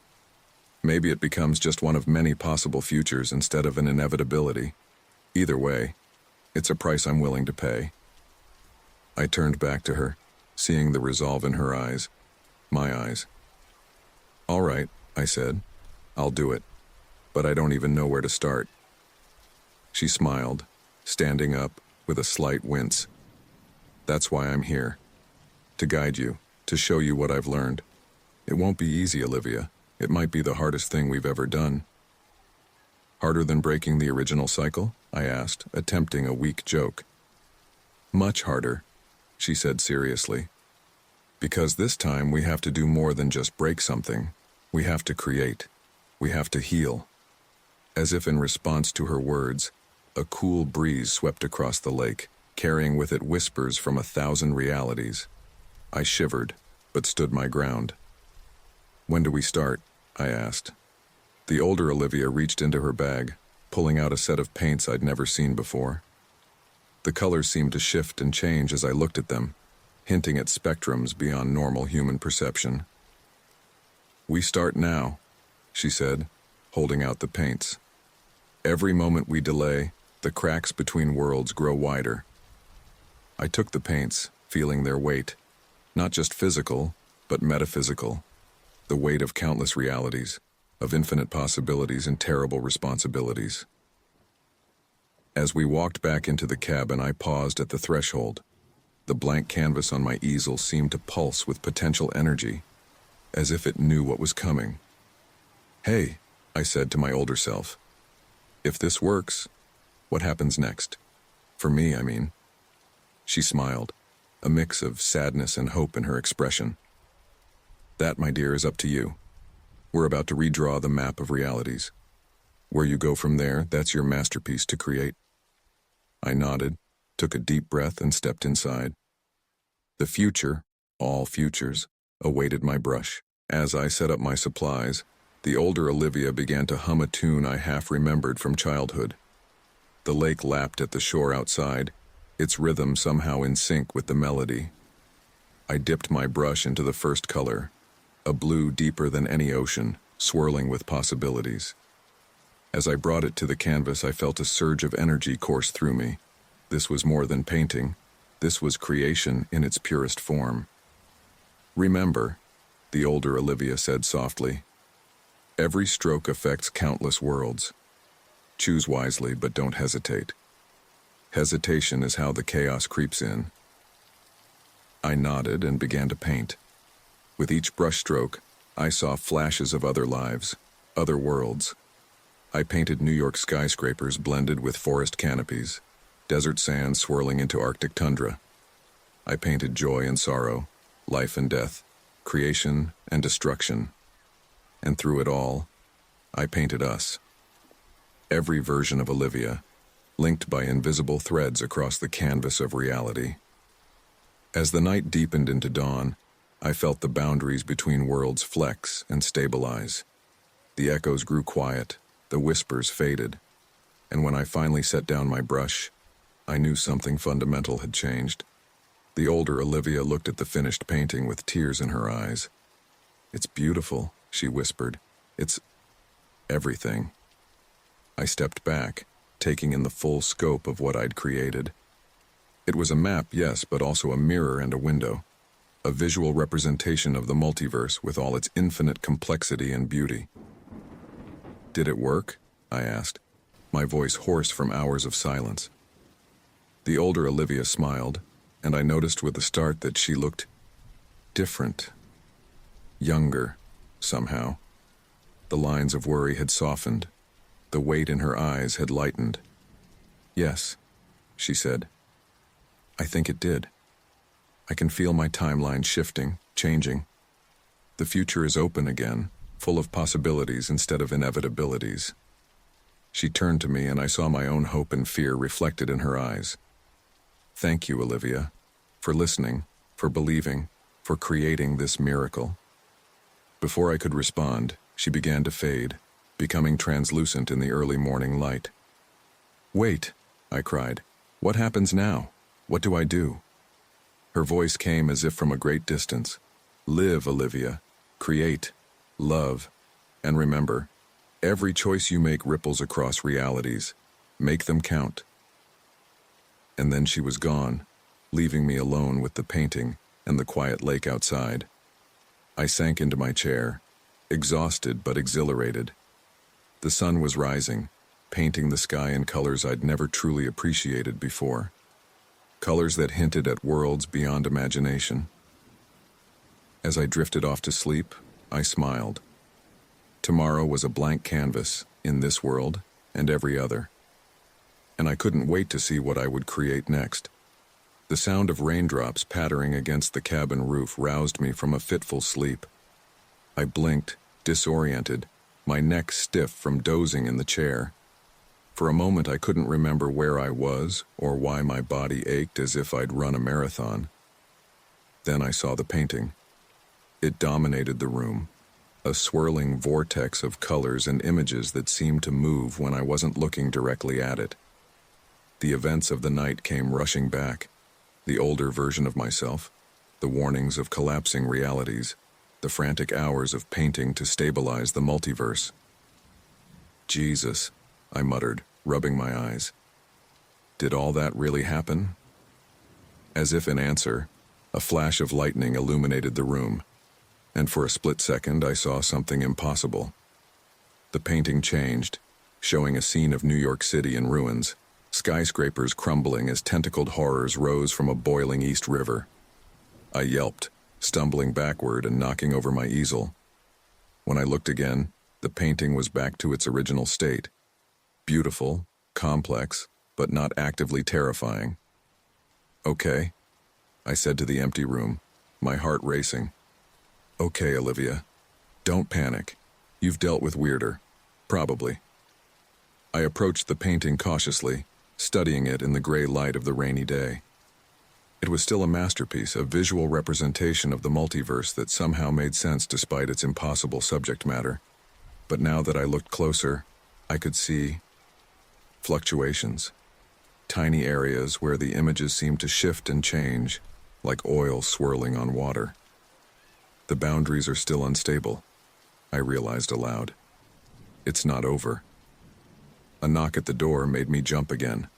For a wild moment, I thought it might be another version of myself, come to deliver more dire warnings. But the voice that called out was blessedly unfamiliar. "Hello? Ms. Thorne? Are you in there?" I hesitated, glancing at the painting. Should I answer? What if it was someone from another reality slipping through the cracks? Another knock, more insistent. "Ms. Thorne, please, it's Deputy Hawkins. We've had some unusual reports. I need to speak with you." Unusual reports. That couldn't be good. Taking a deep breath, I went to the door and opened it. Deputy Sarah Hawkins was a tall, broad-shouldered woman with a no-nonsense expression that softened slightly when she saw me. "Ms. Thorne, are you all right? You look like you've been through hell." I attempted a smile, knowing it probably looked more like a grimace. "Just a long night of painting, Deputy. What can I do for you?" Hawkins glanced past me into the cabin, her eyes widening as she caught sight of the painting. "What in God's name?" "It's an experimental piece," I said quickly. "Abstract, you know. What were those reports you mentioned?" The deputy tore her gaze away from the painting with visible effort. "Right. Well, we've had calls all morning about strange sightings around the lake. Lights in the sky, unexplained noises. Old Mrs. Carlson swears she saw a dinosaur in her backyard." I felt the blood drain from my face. "A dinosaur?" Hawkins nodded, looking embarrassed. "I know how it sounds. Probably just the storm playing tricks on people. But then we got reports of duplicates." "Duplicates?" I repeated, my mouth dry. People claiming they saw themselves, or their neighbors. But different versions. A teenager swears he ran into an older version of himself at the gas station. A woman called hysterical, saying she saw her dead husband walking down Main Street. Hawkins shook her head. "I know it's crazy, but I have to follow up on every report. Have you seen anything unusual?" I laughed, and it came out slightly hysterical. "Deputy, you have no idea." Before I could decide how much to tell her, another flash of lightning lit up the sky. In that moment, I saw something that made my blood run cold. Behind Hawkins, at the edge of the trees, stood another Sarah Hawkins. This one wore a military uniform and had a nasty scar running down her cheek. She locked eyes with me for a split second before vanishing into the forest. "Miss Thorne, are you all right?" The deputy, my version of her, was looking at me with concern. I made a decision. "Deputy Hawkins, I think you'd better come inside. There's something I need to show you." As Hawkins entered the cabin, her eyes were immediately drawn to the painting. She approached it slowly, as if in a trance. "My God," she whispered. "What is this?" I took a deep breath. "It's a map of reality. All realities." Hawkins turned to me, her expression a mix of awe and disbelief. "What are you talking about?" "I know how this is going to sound," I said, "but please hear me out. Those reports you've been getting, they're real. The boundaries between different realities are breaking down. Those people really did see other versions of themselves, from parallel worlds." I expected Hawkins to laugh, to call me crazy. Instead, she looked back at the painting, her brow furrowed in concentration. "I saw something when I looked at this. Flashes of other places, other versions of myself. How is that possible?" "It's a long story," I sighed, "but the short version is, I painted this to try and stabilize the boundaries between worlds. It worked, sort of, but it's not enough. The cracks are still spreading. Hawkins was quiet for a long moment, processing. Then she squared her shoulders and turned to me with a determined expression. "All right, Ms. Thorne. I'm going to choose to believe you because the alternative is that I've gone insane.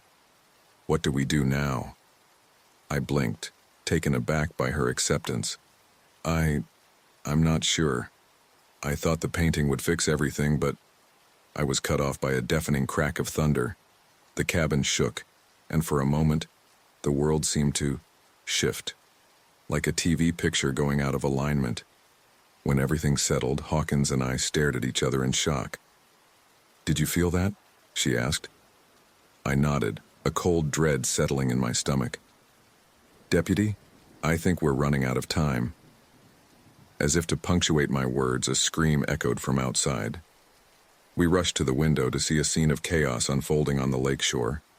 People, dozens of them, were appearing out of thin air, looking confused and terrified. Some vanished again moments later, while others remained, calling out for help or loved ones. "It's happening," I said, my voice barely a whisper. "The realities are colliding." Hawkins was already moving towards the door, her hand on her gun. "We need to help those people." I grabbed her arm. "Wait, we don't know what's out there. Some of those people might be dangerous versions from other realities." As if to prove my point, a man appeared on the shore, his body twisted and elongated in ways that defied anatomy. He let out an inhuman shriek before melting into a puddle of iridescent goo. Hawkins stumbled back from the window, her face pale. What the hell was that? A version of reality where the laws of physics work differently, I guessed. "Deputy, we can't go out there. Not yet. We need a plan." She nodded, visibly pulling herself together. "Okay, what do you suggest?" I turned back to the painting, studying it intently. This is the key.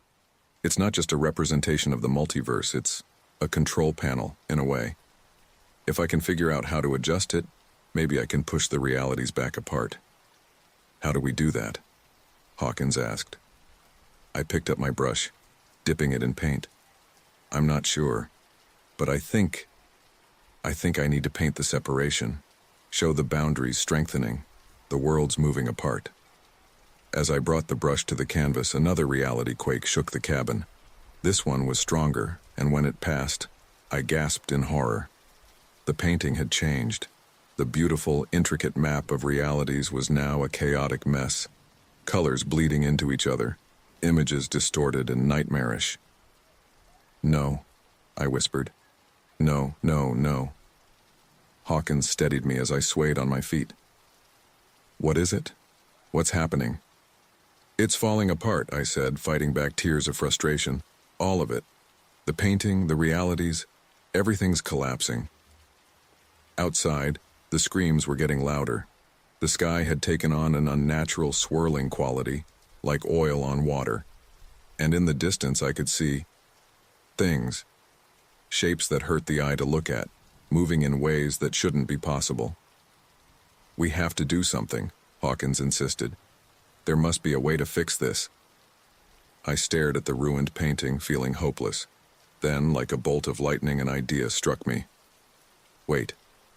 Maybe we're looking at this all wrong. "What do you mean?" I turned to Hawkins, a desperate hope building in my chest. The painting was supposed to separate the realities, to strengthen the boundaries. But what if that's not the answer? What if we need to embrace the chaos? Hawkins looked at me like I'd lost my mind. Embrace it? Did you see that thing that melted on the beach? I know it sounds crazy, I said, already reaching for my paints. But think about it. The multiverse is infinite. There are infinite versions of reality out there. Maybe trying to keep them all separate is what's causing the problem. Maybe we need to find a way for them to coexist. I started painting feverishly, adding new elements to the chaotic canvas. But instead of trying to separate the colliding realities, I began to blend them. I painted cities where skyscrapers grew like trees, oceans that flowed upward into starry skies, creatures that were both familiar and alien at once. As I worked, I felt a change in the air. The screams outside began to quiet. The oppressive feeling of wrongness started to lift. "Miss Thorne," Hawkins said softly. "Look." I turned to the window, my breath catching in my throat. The chaos outside was settling. Not disappearing, but transforming. The lake had taken on an opalescent quality, its surface reflecting impossible landscapes. The trees at the edge of the clearing were shifting, some growing crystalline structures among their branches, others sprouting leaves that glowed with bioluminescence. And the people, they were changing too. I saw a woman with butterfly wings embrace a man made of living stone. A child with kaleidoscope eyes chased a pet that seemed to be made of pure energy. "It's working," I breathed. "They're adapting, finding a way to exist together." Hawkins shook her head in wonder. "I don't understand. How is this possible?" I looked back at the painting, which now showed a harmonious blend of infinite realities. I think we were never meant to be separate. The multiverse isn't a bunch of isolated worlds. It's one big, beautiful, impossible creation. We just couldn't see it before. As the sun broke through the clouds, casting a rainbow that seemed to contain colors I'd never seen before, I felt a profound sense of peace wash over me. The boundaries between realities hadn't been fixed. They'd been dissolved. And in their place was something new, something wondrous. I turned to Hawkins, smiling. "Deputy, I think our job here is done. What do you say we go out and explore this new world?" Hawkins hesitated for a moment, then nodded, a spark of adventure in her eyes. "Lead the way, Ms. Thorne. Something tells me we're in for one hell of a ride." As we stepped out of the cabin into a world transformed, I couldn't help but laugh. Whatever came next, it was sure to be the greatest masterpiece of all, a reality limited only by the bounds of imagination itself. Sarah Langdon pressed her ear against the faded floral wallpaper, her heart pounding. There it was again. A faint, rhythmic scratching coming from somewhere inside the walls of her grandmother's old Victorian house. "Hello?" she whispered, feeling foolish. "Is anyone there?" No response came, save for the incessant scratching. Sarah pulled away from the wall, hugging herself tightly. She'd been in the house for barely a week since inheriting it, and already strange things were happening. Objects moved on their own. Shadows flickered at the corners of her vision. And now, these noises. The floorboards creaked behind her. Sarah whirled around, but the hallway was empty. "Get it together," she muttered to herself. "You're just stressed about the renovations." As if on cue, her phone buzzed. It was a text from Mike, the contractor she'd hired to help modernize the old place. "Running late, be there in 30. Everything okay?" Sarah's fingers hovered over the keys. Should she tell him about the noises? About how the house felt? Wrong somehow. She shook her head and typed a quick reply. "No problem. See you soon." She pocketed the phone and made her way downstairs to the kitchen. A cup of coffee would help clear her head. As Sarah filled the kettle, she gazed out the window at the overgrown backyard. The branches of the ancient oak tree swayed gently in the breeze, its gnarled limbs reaching towards the house like skeletal fingers. The scratching sound returned, louder now. It seemed to be coming from inside the walls of the kitchen. Sarah set down the kettle with trembling hands and approached the far wall. "Hello?" she called out again, louder this time. "If someone's there, this isn't funny." The scratching stopped abruptly. Then, so faintly she thought she might have imagined it, came a whisper. "Help us." Sarah stumbled backward, knocking over a chair. "Who's there?" she demanded, her voice shrill with fear. Silence. The kitchen door burst open, causing Sarah to let out a strangled scream. Mike stood in the doorway, toolbox in hand, looking bewildered. "Whoa, Sarah. You okay? Didn't mean to scare you." Sarah forced a smile, trying to slow her racing pulse. "Sorry, Mike. I'm just a little on edge. This old house makes all kinds of weird noises." Mike nodded sympathetically as he set down his toolbox. Yeah, these old Victorians can be creepy. My grandparents had one when I was a kid. Used to swear it was haunted. Haunted? Sarah's voice came out higher than she intended. Mike chuckled. Nah, just settling foundations and old pipes. Nothing to worry about. He pulled out a stack of papers from his bag. So, I've got some ideas for the kitchen remodel. Want to take a look? Sarah nodded, grateful for the distraction. For the next hour, they pored over design plans and material samples. The normalcy of it all helped calm Sarah's nerves. By the time Mike left to pick up some supplies, she had almost convinced herself she'd imagined the whole thing. Almost. As the front door closed behind Mike, the scratching returned. Sarah froze, listening intently. It was coming from upstairs now, from the direction of her bedroom. Taking a deep breath, she grabbed a heavy flashlight from a drawer and slowly climbed the stairs. The second-floor hallway was dim, dust motes dancing in the pale afternoon light filtering through lace curtains. The scratching grew louder as Sarah approached her bedroom door. She tightened her grip on the flashlight and pushed the door open. The room appeared normal at first glance. Sarah's suitcase lay open on the four-poster bed, clothes spilling out. Books and papers cluttered the antique writing desk by the window. But as her eyes swept the room, they landed on the closet door. It was slightly ajar, and from within came the unmistakable sound of scratching. Sarah's mouth went dry. "Who's there?" she called out, her voice barely above a whisper. The scratching stopped. For a long moment, the only sound was Sarah's ragged breathing. Then, a soft thump came from inside the closet, followed by another. Something was moving in there. Sarah raised the flashlight like a weapon and inched towards the closet. Her free hand reached for the doorknob, trembling violently. She yanked the door open and jumped back, the flashlight beam illuminating nothing. The closet was empty save for a few hanging clothes and boxes of her grandmother's old belongings. Sarah let out a shaky laugh, feeling ridiculous. "You're losing it, girl," she muttered. She turned to leave, but a flicker of movement caught her eye. One of the boxes on the top shelf was vibrating slightly. Heart in her throat, Sarah reached up and carefully pulled down the box. It was heavier than she expected, and as she set it on the bed, something inside shifted. The scratching sound came again, muffled but unmistakable. With trembling fingers, Sarah opened the box.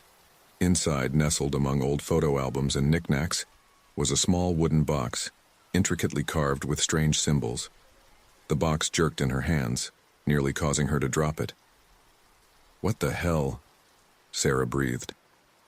She traced the carvings with her finger, feeling an odd warmth emanating from the wood. As her finger brushed a particular symbol, there was a soft click. The lid of the box sprung open. A blinding light erupted from within, filling the room. Sarah cried out, shielding her eyes. When the light faded, she lowered her arm and gasped. Standing before her was a shimmering, translucent figure.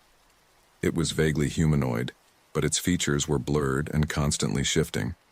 When it spoke, its voice seemed to come from everywhere at once. "At last," it said. "We've waited so long." Sarah stumbled backward, her legs hitting the bed. What are you?" The figure tilted its head, the movement unnaturally fluid. "We are the Forgotten, trapped between worlds, neither living nor dead. Your grandmother knew of us. She promised to help, but..."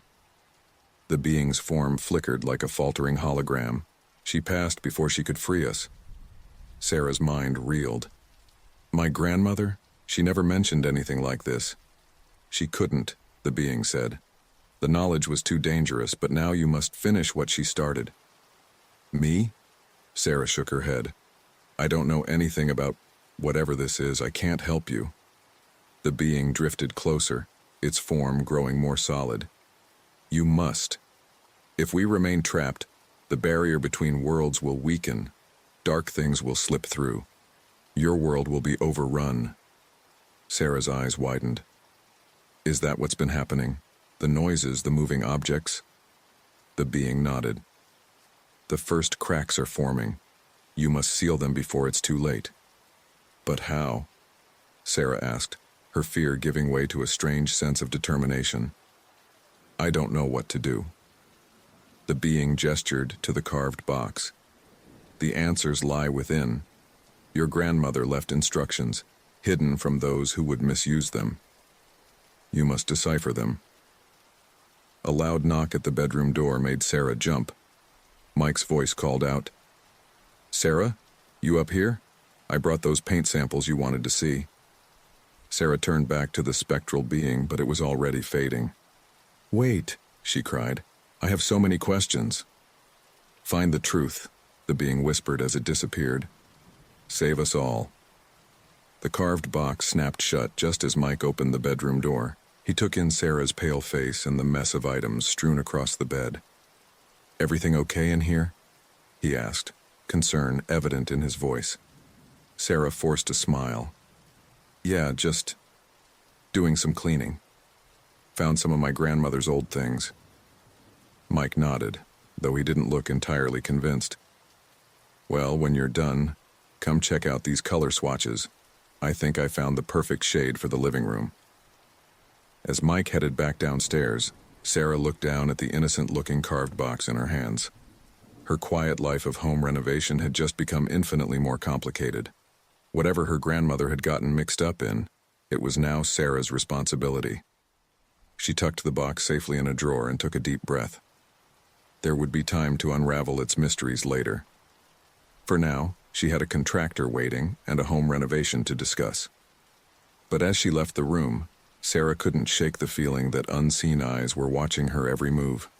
The truth was out there, hidden in the walls of her grandmother's house, and Sarah Langdon was determined to find it, no matter the cost.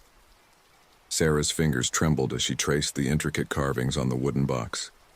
2 days had passed since her encounter with the spectral being, and she'd barely slept. Her mind racing with questions. The renovation work continued around her, but it felt hollow now, a facade of normalcy hiding the impossible truth. A gentle knock on her bedroom door startled her. Sarah? Mike's voice called. You okay in there? We need to discuss the electrical work downstairs. Sarah quickly shoved the box under her pillow. Just a minute, she called back, trying to keep her voice steady. She took a deep breath, plastered on a smile, and opened the door. Mike's brow furrowed with concern as he took in her disheveled appearance. You feeling all right? You look like you haven't slept in days. I'm fine, Sarah lied, avoiding his gaze. Just, adjusting to the new place. What did you want to show me? As they descended the stairs, Sarah's mind wandered. How could she focus on light fixtures when there were literal ghosts in the walls? The weight of responsibility pressed down on her, making it hard to breathe. Sarah? Mike's voice snapped her back to reality. They were standing in the living room, surrounded by half-finished drywall and exposed wiring. Did you hear what I said about the junction box? Sorry, Sarah began, but her words were cut off by a loud crash from the kitchen. They rushed to investigate, finding a shattered plate on the floor. No one else was there. Mike whistled low. That's weird. Must have been balanced funny on the edge of the counter. Sarah nodded numbly, knowing better. The incidents were escalating, just as the being had warned. She needed answers, and she needed them now. Mike, I'm not feeling great, she said, the lie coming easier this time. Do you mind if we call it a day? I think I need to lie down. Concern etched Mike's features. Of course. Want me to call a doctor? No, Sarah assured him. Just need some rest. I'll be fine tomorrow. As soon as Mike left, Sarah raced back upstairs, her heart pounding. She retrieved the box from under her pillow and set it on her grandmother's old writing desk. Taking a deep breath, she opened it once more. The blinding light didn't come this time. Instead, a soft, ethereal glow emanated from within. Sarah peered inside, finding a collection of old papers, photographs, and what looked like diary entries. With trembling hands, she lifted out the first sheet of paper. It was a letter, dated nearly 50 years ago, written in her grandmother's elegant script. My dearest Sarah, If you're reading this, then the burden I've carried for so long has now passed to you. I'm sorry, my dear. I never wanted this for you. But fate, it seems, has other plans. The beings you've encountered, the Forgotten as they call themselves, are refugees from a realm beyond our own. They came to our world fleeing a great darkness, but in doing so, they've torn the fabric between dimensions. I've spent decades trying to find a way to help them, to seal the breach before it's too late. The answers lie within this house, hidden in plain sight. But be warned, there are those who would use this knowledge for their own gain, no matter the cost. Trust no one, Sarah. The fate of two worlds rests in your hands. All my love, Grandma Elizabeth. Sarah sat back, her mind reeling. She'd always known her grandmother as a kind, if slightly eccentric, old woman. The idea that she'd been guarding interdimensional secrets was almost too much to comprehend. A soft scratching sound from the walls jolted her back to the present. Sarah stood, pressing her ear against the faded wallpaper. "Hello?" she whispered. "Are you there?" A faint voice responded, barely audible. "Hurry. Time grows short." Sarah's resolve hardened.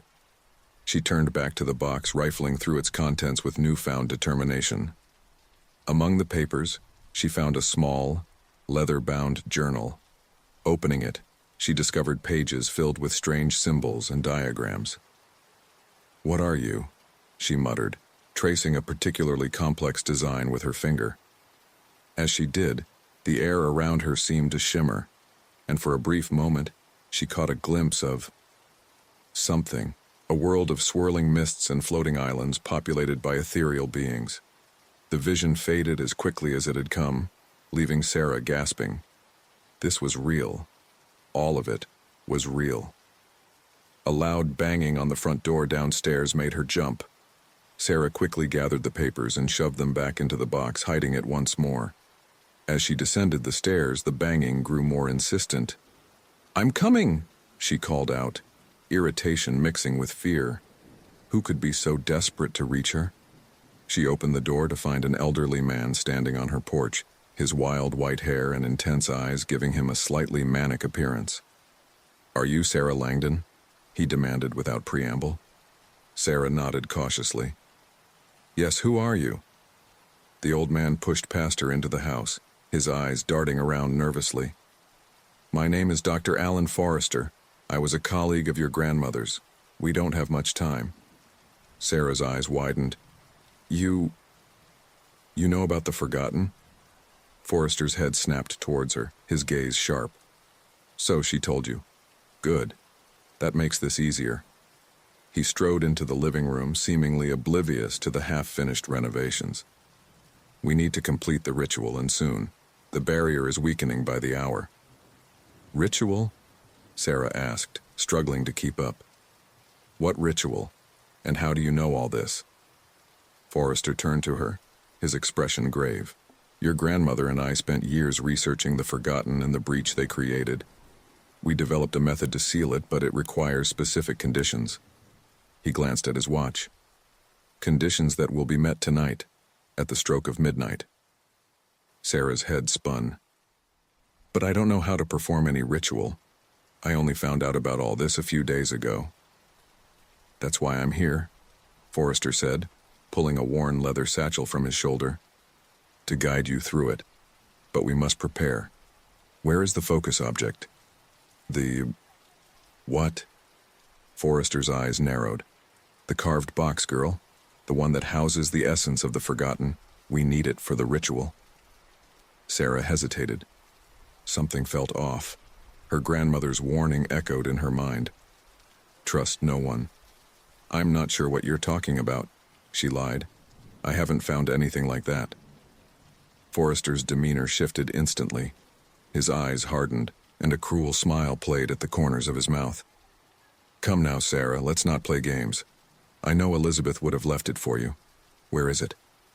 Sarah took a step back, her heart racing. "I think you should leave, Dr. Forrester. I can't help you."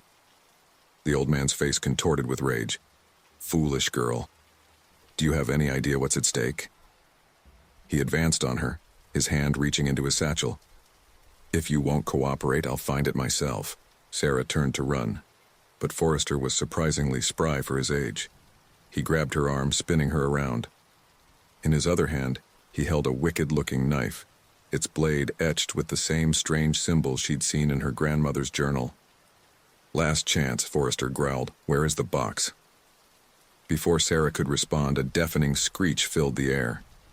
The walls around them began to ripple and distort, as if reality itself was coming undone.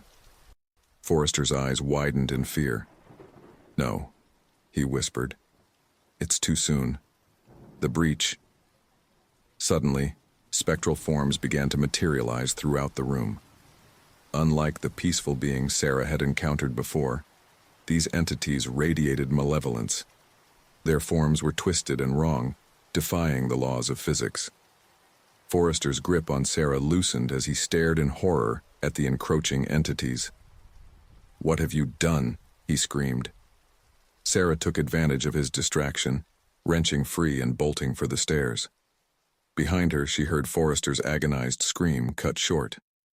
She didn't look back. Bursting into her bedroom, Sarah slammed the door shut and grabbed the carved box from its hiding place. The room around her was beginning to warp, the walls bowing inward as if under immense pressure. "What do I do?" she cried out, clutching the box to her chest. "Please, I need help." As if in response, the box began to glow. Sarah felt a warm energy flow through her, and suddenly, she knew what had to be done. With shaking hands, she opened the box and began to recite words in a language she didn't understand, but somehow knew by heart. The air crackled with energy as Sarah continued the incantation. The malevolent entities that had been seeping through the walls recoiled, their forms dissipating.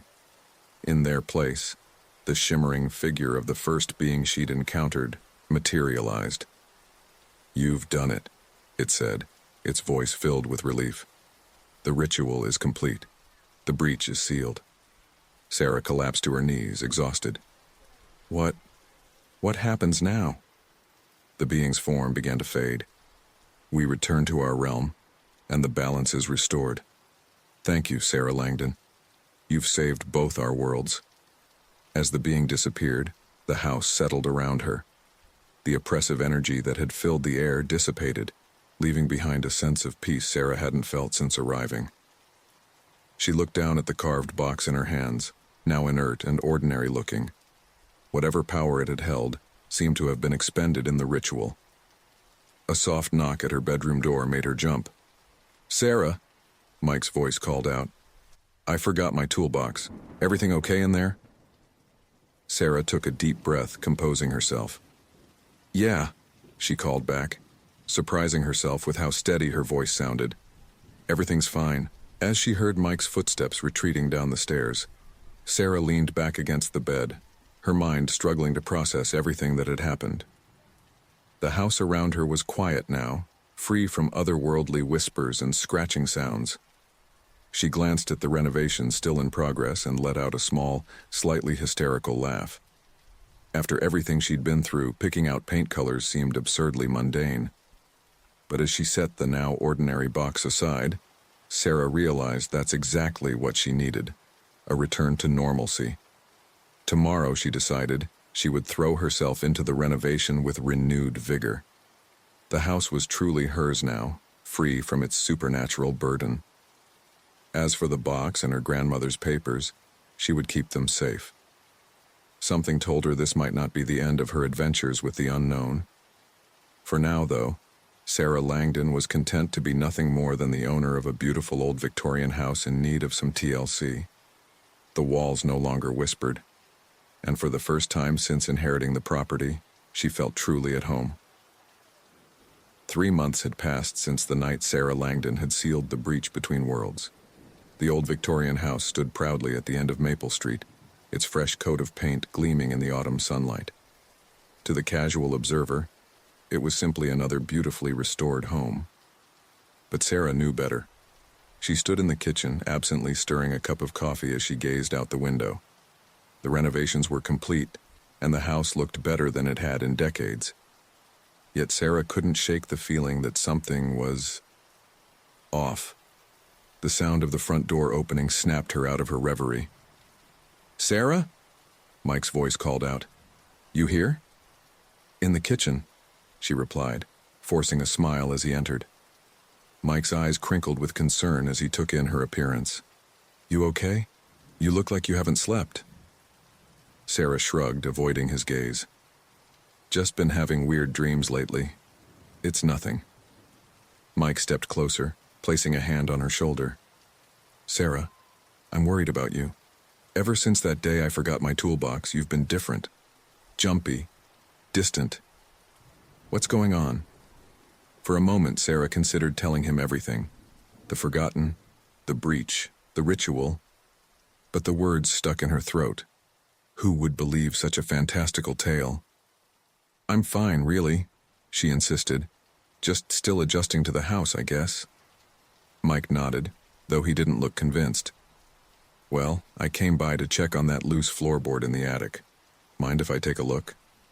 Sarah's heart skipped a beat. The attic. She'd avoided it ever since that night, afraid of what she might find. "Actually," she said quickly, "why don't we grab lunch first? I'm starving."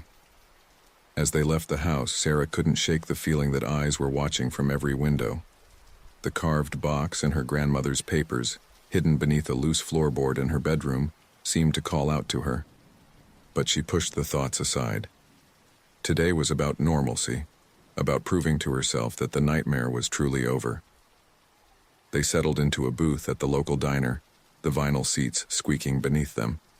Sarah ordered her usual, a cheeseburger and fries, while Mike opted for the club sandwich.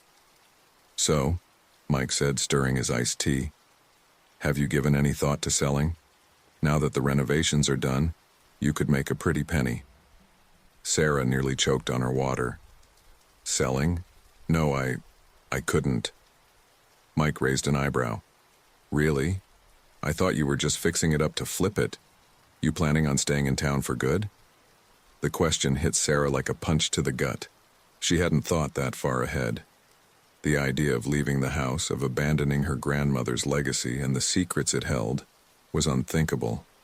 But staying meant facing the echoes of that terrifying night every day. "I'm not sure," she admitted. "It's complicated." Mike leaned forward, his voice lowering. "Sarah, what's really going on? You can talk to me, you know." For a moment, Sarah was tempted to spill everything. But the memory of Dr. "Text here. Can I get you folks anything else?" Mike shook his head, his eyes never leaving Sarah's face. "I think we're good, thanks." As the waitress walked away, he leaned in close. "Okay, what the hell was that about?" Sarah's mind raced. Could the old woman be right? Had the ritual failed? The memory of that night came flooding back, the twisting reality, the malevolent entities seeping through the walls. She shuddered. "Sarah," Mike pressed, "talk to me." She took a deep breath. "Mike, there's something I need to show you, back at the house. But you have to promise to keep an open mind." The drive back to the Victorian was tense, filled with Mike's questioning glances and Sarah's evasive responses. As they pulled into the driveway, Sarah's nerves were frayed to the breaking point. They entered the house, and Sarah led Mike upstairs to her bedroom. She knelt by the bed, prying up the loose floorboard to reveal the carved box and stack of papers beneath. "What is all this?" Mike asked, his brow furrowed. Sarah's hands trembled as she opened the box. It's hard to explain. But remember that night you forgot your toolbox? Something happened here, something impossible." As Sarah recounted the events of that night, the forgotten, the breach, the ritual, Mike's expression cycled through disbelief, concern, and finally, a grudging acceptance. "Sarah," he said slowly, I don't even know what to say. If anyone else told me this story, I'd think they were crazy. But I've seen how this place has affected you. And after what that old woman said at the diner..." A loud crash from downstairs cut him off. They exchanged alarmed glances before rushing to investigate. In the living room, they found a shattered vase, its pieces scattered across the floor. But it wasn't the broken pottery that made Sarah's blood run cold. On the wall above where the vase had stood, words were appearing as if carved by an invisible hand. "The door is opening. Finish the ritual." Mike stumbled backward, his face pale. "Oh my God," he whispered. "It's all real, isn't it?" Sarah nodded grimly. "And if Mrs. Holloway is right, we don't have much time." As if in response to her words, the house began to tremble. Picture frames rattled on the walls, and a fine dust sifted down from the ceiling. "What do we do?" Mike asked, his voice tight with fear. Sarah's mind raced. The ritual. It had to be completed, but how? She rushed back upstairs, rifling through her grandmother's papers with shaking hands. There had to be something, some clue she'd missed. As she searched, the shaking intensified. Cracks began to spiderweb across the walls and ceiling. From somewhere deep within the house came a low, ominous groan, as if the very foundations were straining against some immense pressure. "Sarah!" Mike called from downstairs. "Something's happening in the basement." Heart pounding, Sarah grabbed the carved box and her grandmother's journal, then raced down to join Mike. Together they descended the basement stairs, the wood creaking ominously beneath their feet. The basement was awash in an otherworldly glow. The concrete floor had begun to ripple like the surface of a pond, and in the center of the room, a vortex of swirling energy was forming. "It's happening again," Sarah breathed. "The breach. It's reopening." Mike gripped her arm. "What do we do?" Sarah's eyes fell on the carved box in her hands. Of course, the focus object. With sudden clarity, she knew what had to be done. "Mike," she said, her voice steady despite her fear, "I need you to hold this box. Whatever happens, don't let go." As Mike took the box, Sarah opened her grandmother's journal to a page covered in arcane symbols. She began to recite the words written there, her voice growing stronger with each syllable. The vortex pulsed and spectral forms began to emerge. The twisted, malevolent entities she'd seen that night 3 months ago. But this time, Sarah stood her ground. As she continued the incantation, the carved box in Mike's hands began to glow. The spirits recoiled from its light, shrieking in otherworldly voices. The vortex began to contract, pulling the entities back. Sarah's voice rose to a shout as she spoke the final words of the ritual. A blinding flash filled the basement, and for a moment it felt as if reality itself had paused. When the light faded, the basement was ordinary once more. The vortex was gone, and with it, the spectral invaders. The only sound was Sarah and Mike's heavy breathing. Is it over?" Mike asked, his voice shaky. Before Sarah could respond, a soft voice spoke from behind them. They turned to see the shimmering form of the benevolent entity Sarah had first encountered. "It is done," the being said. "The ritual is complete, the breach sealed for good. You have saved both our worlds, Sarah Langdon." Sarah's legs felt weak with relief. "So it's really over this time?" The being nodded. "Yes. The box has absorbed the last of the interdimensional energy. It will remain as a safeguard, ensuring the breach can never be reopened." As the entity faded away, Sarah turned to Mike. His face was pale, his eyes wide with disbelief. "Sarah," he said slowly, "I think you've got some explaining to do." She couldn't help but laugh, the sound tinged with hysteria and relief. "Yeah, I guess I do, but first I could really use a drink." As they climbed the basement stairs, leaving behind the remnants of their impossible encounter, Sarah felt a weight lift from her shoulders. The house was truly hers now, free from otherworldly influence. She glanced at Mike, who still clutched the carved box like a lifeline. "So," she said, managing a small smile, "still think I should sell the place?" Mike shook his head, a bewildered chuckle escaping him. "After all this? Not a chance. But I have a feeling our renovation work is far from over." As they emerged into the sunlit kitchen, Sarah realized he was right. The house had been changed by these events, and so had she. Whatever came next, she knew she was ready to face it. The walls no longer whispered with otherworldly secrets, but the echoes of her adventure would remain, a reminder of the incredible journey she'd undertaken. Sarah Langdon looked around her grandmother's house, now truly her home, and for the first time in months, felt at peace. The door between worlds was closed, and a new chapter of her life was just beginning. The old Victorian house stood silent on Maple Street, its freshly painted exterior belying the otherworldly events that had transpired within its walls. 6 months had passed since Sarah Langdon had sealed the breach for good, or so she thought. Life had settled into a semblance of normalcy, but Sarah couldn't shake the feeling that something was off. She sat at her grandmother's antique writing desk, poring over the journal she'd discovered all those months ago. The carved box sat nearby, its presence both comforting and unnerving. Mike had insisted she keep it close, just in case. A soft knock at the door made her jump. "Come in," she called, quickly closing the journal. Mike entered, a concerned look on his face. "You okay? You've been up here for hours." Sarah forced a smile. "Yeah, just reminiscing, I guess."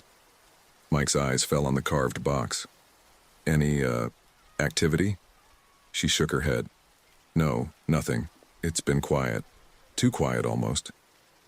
Mike sat on the edge of the bed, his brow furrowed. "Sarah, don't you think it's time to try and move on? It's been months. Maybe it really is over." Before she could respond, a loud thump echoed from somewhere deep within the house. They exchanged alarmed glances. "What was that?" Mike whispered. Sarah stood slowly, her heart racing. "I don't know. It came from the attic, I think." They made their way to the attic stairs, each creaking step sending shivers down Sarah's spine. As they reached the top, another thump sounded, louder this time. "Hello," Sarah called out, her voice trembling. "Is anyone there?" Silence. Mike fumbled for the light switch, flooding the attic with harsh fluorescent light. Dust motes danced in the air, disturbed by their presence. Old furniture and boxes cluttered the space, casting long shadows. "I don't see anything," Mike said, his eyes scanning the room. Sarah stepped further into the attic, drawn to a large, sheet-covered object in the corner. As she approached, the air around her seemed to thicken, making it hard to breathe. "Sarah, wait," Mike cautioned, but she was already reaching for the sheet. With a swift motion, she pulled it away, revealing an ornate full-length mirror. Its frame was carved with the same strange symbols that adorned the box downstairs. "Oh my God," Sarah breathed. "How did we miss this during the renovations?" As if in response, the surface of the mirror began to ripple, like the surface of a pond disturbed by a thrown stone. Sarah stumbled backward, colliding with Mike. "What the hell?" he exclaimed. The ripples intensified, and suddenly, a face pressed against the glass from the other side. It was distorted, inhuman, its eyes wide with terror. "Help us," it moaned, the sound seeming to come from everywhere at once. "The darkness, it comes." Sarah's mind raced. The ritual. It wasn't enough. The breach. It's still open. As if to confirm her words, cracks began to spiderweb across the mirror's surface.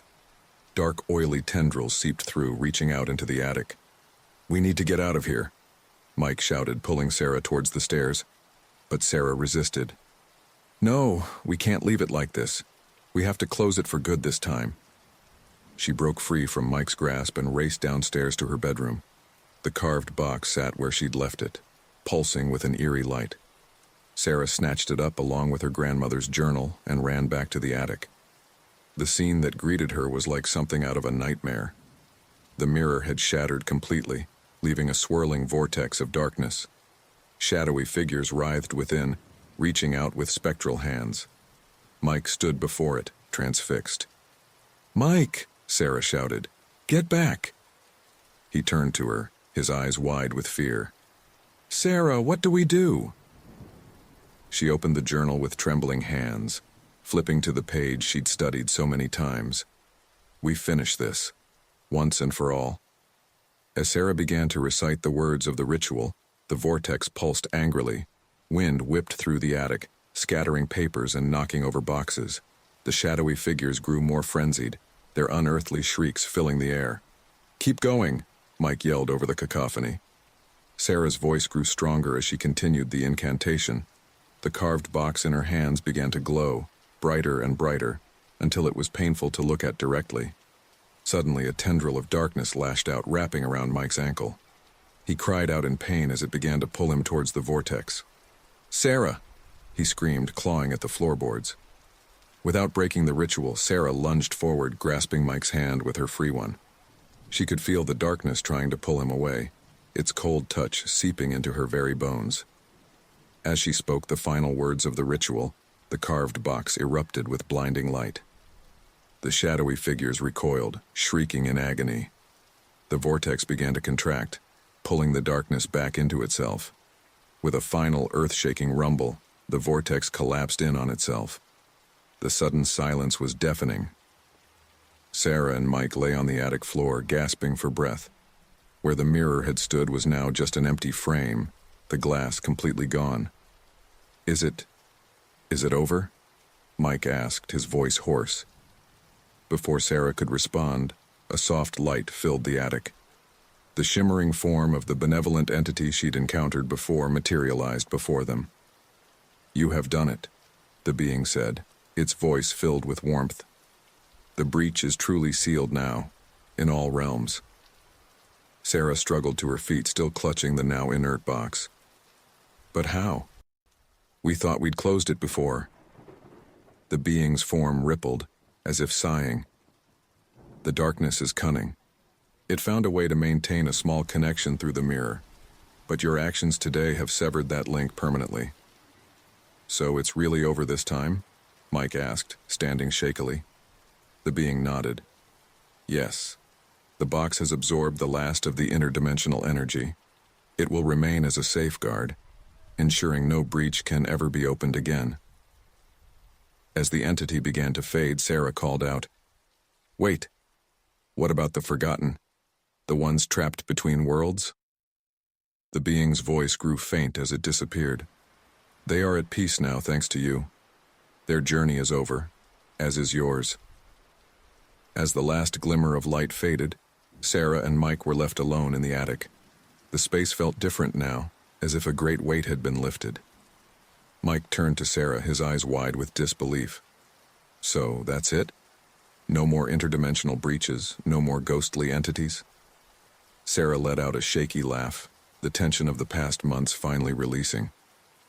"God, I hope so. I think I've had enough supernatural adventures to last a lifetime."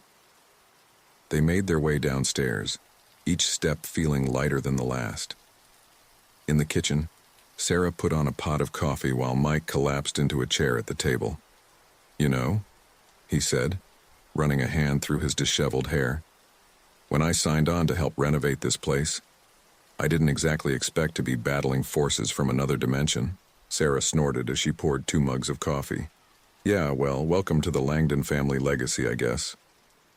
As they sat there, sipping their coffee and processing the events of the day, Sarah felt a sense of peace wash over her. The house around them creaked and settled, but it was just the normal sounds of an old building, not the whispers of otherworldly beings.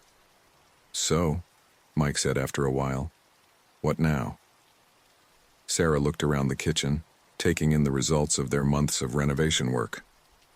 Now we finish making this place a home. No more looking over our shoulders, no more jumping at every creak and groan." Mike nodded, a small smile playing at his lips. "You know, most people would be running for the hills after everything that's happened here.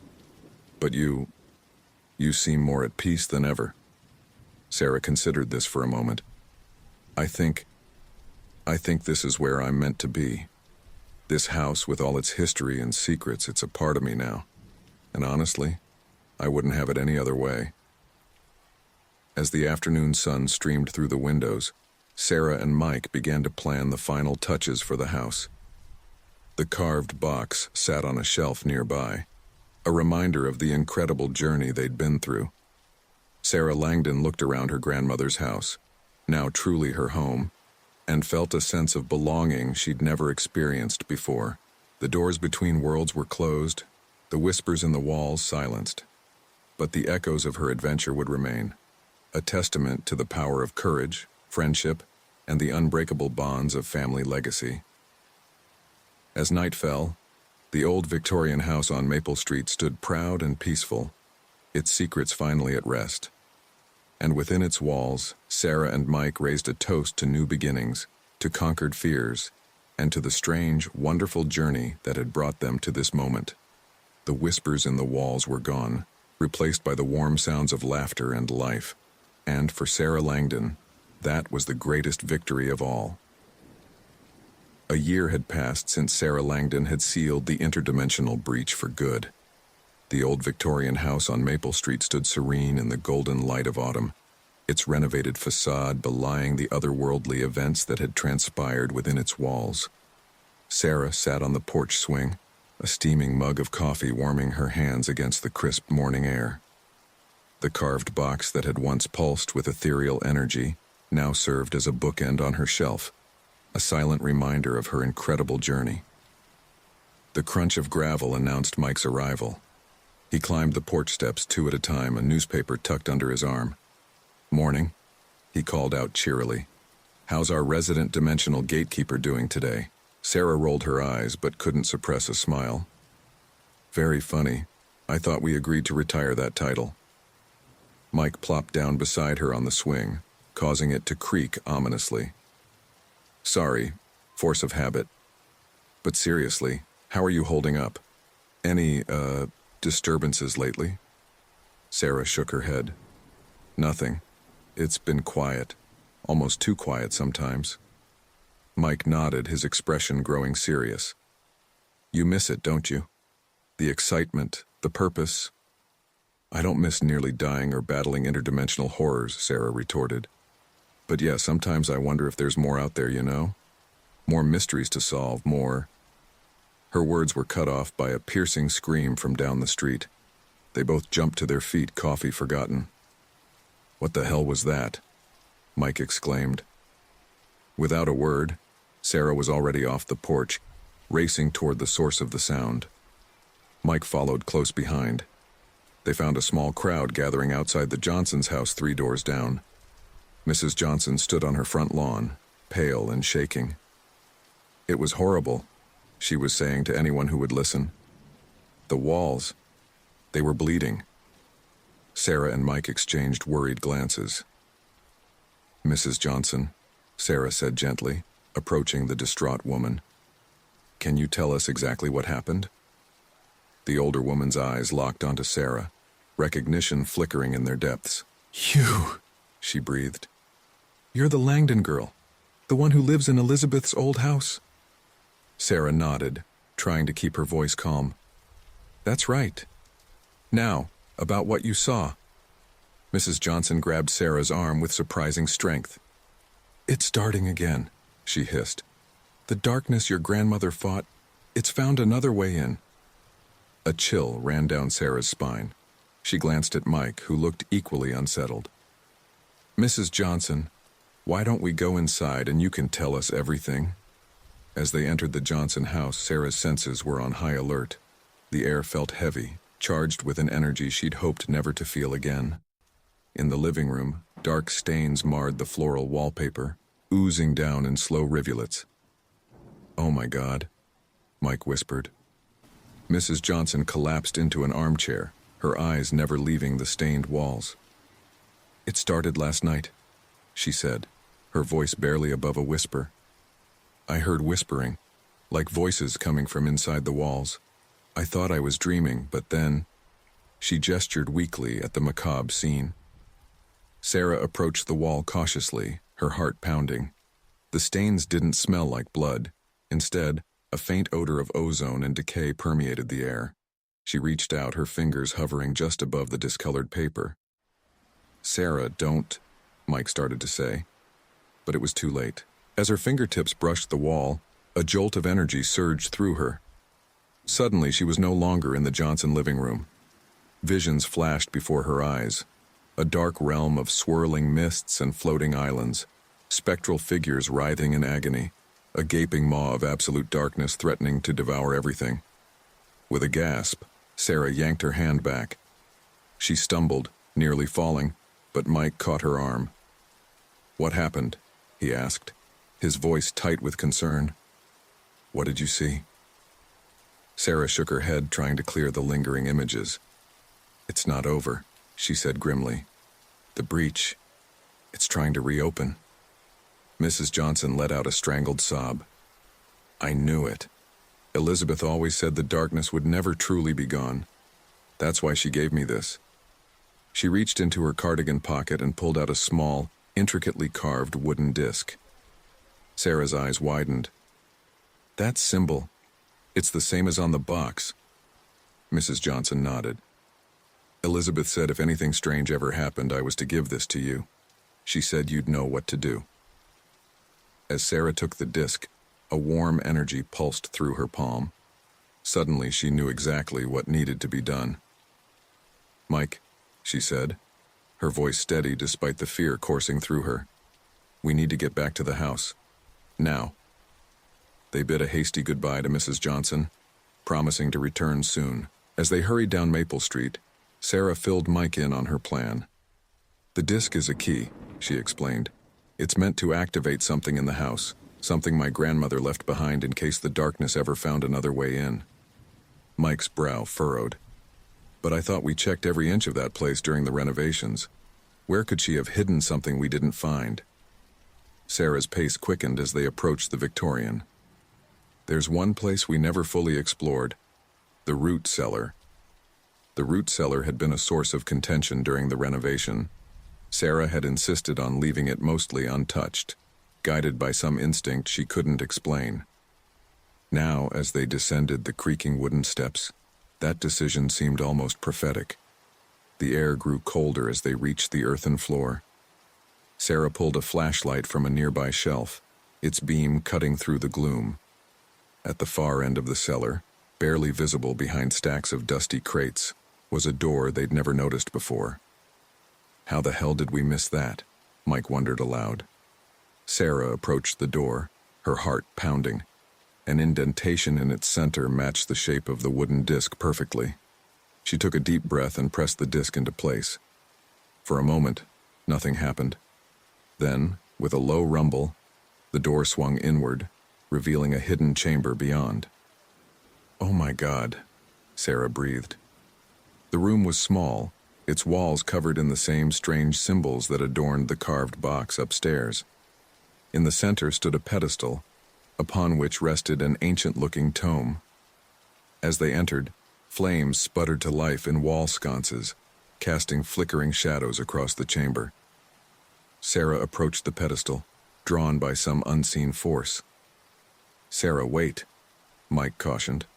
"We don't know what that thing is capable of." But Sarah was already reaching for the book. As her fingers brushed its leather cover, a voice echoed through her mind, her grandmother's voice. "Sarah, my dear," it said, warm and familiar. "If you're hearing this, then the darkness has found another way into our world. This grimoire contains the knowledge you'll need to stop it once and for all. But be warned, the price of victory may be higher than you're willing to pay." Sarah's hand trembled as she opened the book. Pages filled with arcane writing and diagrams spread out before her. As she studied them, understanding flooded her mind. "It's a map," she said, her voice filled with awe. "A map of the spaces between dimensions. And here," she pointed to a complex diagram near the center of the book. "This is how we close the breach permanently." Mike leaned in, his expression a mix of fascination and fear. "What do we have to do?" Sarah's face paled as she read further. "We have to go through," she said softly, "into the realm between worlds. We have to close the breach from the other side." The implications of her words hung heavy in the air. Mike ran a hand through his hair, his voice shaky as he spoke. "Sarah, that's insane. We barely survived last time and we were on this side of the veil. How are we supposed to—" His words were cut off by a violent tremor that shook the entire house. Dust rained down from the ceiling as the tremor intensified. "We're out of time," Sarah said, slamming the grimoire shut and tucking it under her arm. "The breach is opening. We have to act now, or everything we've fought for will be lost." They raced back upstairs, the house groaning and creaking around them. In the living room, Sarah grabbed the carved box from its shelf. Its surface was warm to the touch, pulsing with renewed energy. "What's the plan?" Mike asked, his earlier hesitation replaced by grim determination. Sarah took a deep breath, steeling herself for what was to come. "We use the box to open a controlled portal. We step through, find the source of the breach, and seal it using the ritual in the grimoire. Then we pray we can find our way back." Mike nodded, a wry smile playing at his lips despite the dire situation. "You know, when I signed up to help renovate this place, interdimensional travel wasn't exactly in the job description." Sarah couldn't help but laugh, the sound tinged with hysteria and fear. "Yeah, well, consider it a bonus. You in?" Mike reached out, taking her free hand in his. "All the way." With trembling fingers, Sarah opened the carved box. A swirling vortex of energy erupted from within, bathing the room in ethereal light. The air crackled with power, as reality itself seemed to bend and warp around them. Sarah turned to Mike, squeezing his hand tightly. "Whatever happens on the other side, we stick together. Promise me." Mike nodded solemnly. "I promise." Taking a deep breath, Sarah stepped forward, pulling Mike with her. As they crossed the threshold into the unknown, the world around them dissolved into a maelstrom of light and shadow. The last thing Sarah saw before the portal closed behind them was her grandmother's house, standing strong against the encroaching darkness. Whatever trials awaited them in the realm between worlds, she knew they carried the strength of generations with them. Sarah Langdon, reluctant guardian of the veil between worlds, plunged into the abyss. The fate of two realities hung in the balance, and the greatest challenge of her life was just beginning. As the portal snapped shut, silence fell over the old Victorian house on Maple Street. But in the root cellar, hidden from mortal eyes, the flames in the wall sconces burned bright, a beacon of hope for the brave souls who had ventured into the unknown to save us all. The world exploded into a kaleidoscope of impossible colors and mind-bending geometries. Sarah felt as if her body was being stretched and compressed simultaneously, every atom of her being screaming in protest as she hurtled through the void between dimensions. Just when she thought she couldn't bear another second, it stopped. Sarah found herself lying face down on what felt like solid ground. Though when she opened her eyes, she couldn't be sure it was ground at all. The surface beneath her rippled and shifted, a swirling mix of deep purples and midnight blues that seemed alive. "Mike?" she called out, her voice sounding strange and distant in the alien atmosphere. "Mike, where are you?" A groan to her left answered her. She turned to see Mike pushing himself up to his knees, his face ashen. "I think I'm going to be sick," he muttered. Sarah struggled to her feet, fighting a wave of vertigo as she took in their surroundings. They stood on what appeared to be a floating island of sorts, though its edges were hazy and indistinct. All around them, similar islands drifted in a sea of swirling mists. In the distance, great arcs of energy crackled between the land masses, illuminating the void in brief, brilliant flashes. "Where the hell are we?" Mike asked, finally standing upright. Sarah clutched the grimoire tightly to her chest. "The spaces between," she said softly. "The realm that exists in the cracks between dimensions." As if in response to her words, a low moan echoed through the void, sending shivers down Sarah's spine. She scanned the horizon, searching for any sign of other beings, but saw only the endless expanse of floating islands and mist. "We need to move," she said, her voice stronger now. "Find the source of the breach and seal it before—" Her words were cut off by a piercing shriek. From the mists emerged a figure that defied description, a writhing mass of tentacles and eyes, its form constantly shifting and changing. "Run!" Sarah yelled, grabbing Mike's arm and pulling him towards the edge of their island. They sprinted across the undulating surface, the creature's unearthly cries growing closer with each passing second. As they reached the edge, Sarah saw another island floating nearby, separated by a gulf of swirling void. "We have to jump," she shouted. Mike's eyes widened in disbelief. "Are you insane? We don't know if—" But Sarah was already leaping, pulling Mike with her. For a heart-stopping moment, they were suspended in nothingness. Then miraculously, they landed on the neighboring island, the strange surface rippling beneath them on impact. The creature pursuing them let out a frustrated howl, unable or unwilling to follow. As its cries faded into the distance, Sarah and Mike collapsed, gasping for breath. "Okay," Mike panted. I think I'm ready to go home now." Despite the dire situation, Sarah couldn't help but laugh. The sound was swallowed quickly by the vast emptiness around them, a reminder of how far they were from anything familiar. "Come on," she said, getting to her feet. "We need to find the breach." As they made their way across the floating archipelago, jumping from island to island, Sarah consulted the grimoire. Its pages seemed to shift and change, adapting to their surroundings. "There," she said, pointing to a distant structure that loomed out of the mists. It resembled a massive archway, crackling with the same energy they'd seen arcing between islands. "That has to be it." As they drew closer, the air grew thick with an oppressive energy. Sarah's skin tingled, and she could taste ozone on her tongue. The grimoire grew warm in her hands, almost vibrating with power. At the base of the arch, they found what looked like an altar of sorts, carved with the same symbols that adorned the box back home. Sarah placed the grimoire on its surface, and immediately, the book fell open to a specific page.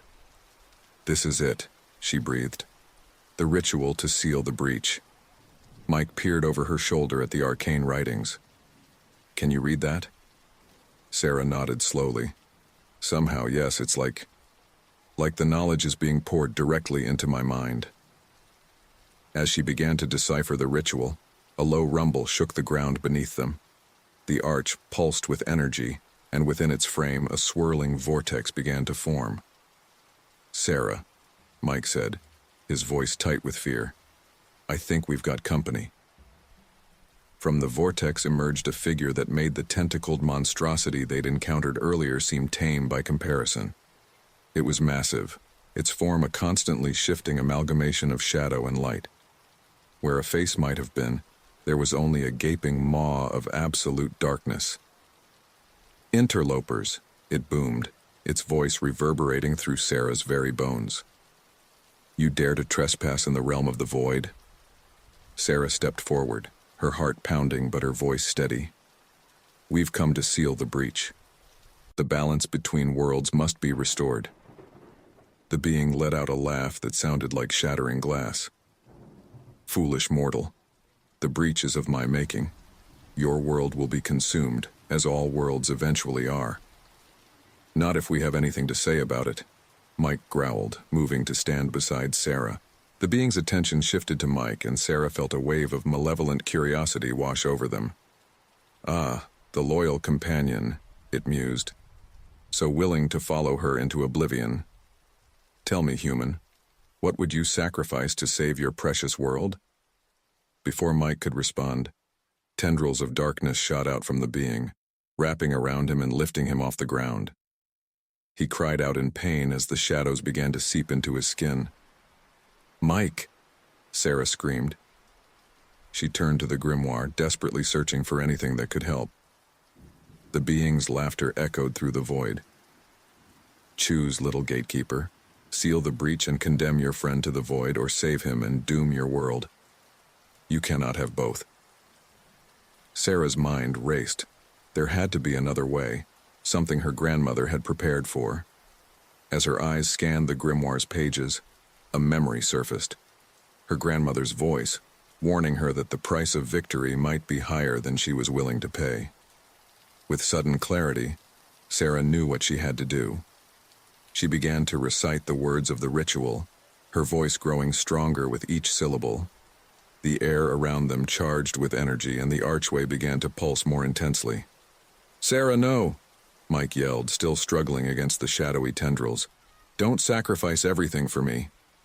But Sarah didn't stop. As she spoke the final words of the incantation, she locked eyes with Mike.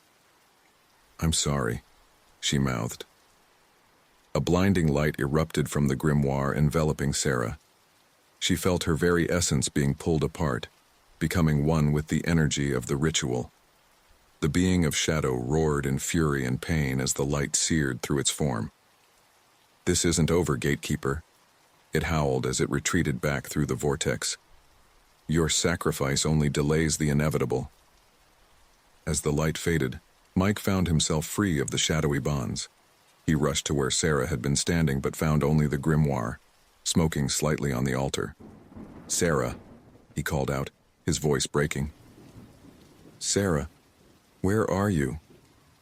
A soft voice seemed to whisper on the wind. "I'm here, Mike. I'm everywhere." Mike spun around, searching for the source of the voice. "What do you mean? What happened?" The air around him shimmered, and for a brief moment, he saw a ghostly image of Sarah. "The ritual required a sacrifice, she explained, her voice ethereal and distant. "A willing soul to become the new guardian of the veil. I couldn't let it be you." Tears streamed down Mike's face as the reality of the situation sank in. But how do I get you back? There has to be a way." Sarah's ghostly form smiled sadly. "I don't know if there is, Mike. But the breach is sealed. Our world is safe. That's what matters." "No," Mike said firmly, wiping away his tears. "I'm not leaving you here. There has to be something in that book, some way to reverse this." He reached for the grimoire, but as his fingers touched its cover, a jolt of energy surged through him. Suddenly, he found himself back in Sarah's living room, the carved box sitting innocently on the coffee table before him. "No!" he yelled, spinning around wildly. "No! Send me back! Sarah!" But the house remained silent, the only sound his own ragged breathing. Days turned into weeks, and weeks into months. Mike threw himself into researching everything he could about interdimensional travel, secret histories, and arcane rituals. He scoured the hidden room in the root cellar for any clue Sarah's grandmother might have left behind. The people of Maple Street whispered about the Langdon house, about how the nice young woman who'd been renovating it had vanished without a trace. They spoke in hushed tones about the strange lights they sometimes saw in the windows late at night, and about the man who now lived there, obsessively poring over old books and muttering to himself. 1 year to the day after Sarah's disappearance, Mike sat in her living room, surrounded by stacks of arcane tomes and hastily scribbled notes. The carved box sat before him, as it had every night for months. "I'll find a way, Sarah," he whispered, his voice hoarse from lack of sleep. "I swear I'll bring you back." As if in response, a soft breeze rustled through the room, despite all the windows being closed. The pages of an open book fluttered, settling on a passage Mike had overlooked dozens of times before. His eyes widened as he read, hope blossoming in his chest for the first time in months. "Of course," he breathed. "It was here all along." Mike stood, a newfound energy coursing through him. He gathered the necessary components, his hands steady as he arranged them around the carved box. As he began to recite the words of the ritual, the air in the room grew thick with anticipation. The box began to glow, softly at first, then with increasing intensity. Wind whipped through the room, scattering papers and rattling windows. Mike raised his voice, shouting the final words of the incantation over the growing maelstrom. A blinding flash filled the room, forcing Mike to shield his eyes. When he lowered his arm, his heart nearly stopped. There, standing before him, was Sarah. She looked confused and disoriented, but wonderfully, impossibly real. "Mike," she said, her voice barely above a whisper. How did you—" He crossed the room in 2 strides, enveloping her in a fierce embrace. "I told you I'd find a way," he said, his voice choked with emotion. "I never gave up on you." As they stood there, holding each other tightly, the house seemed to sigh around them.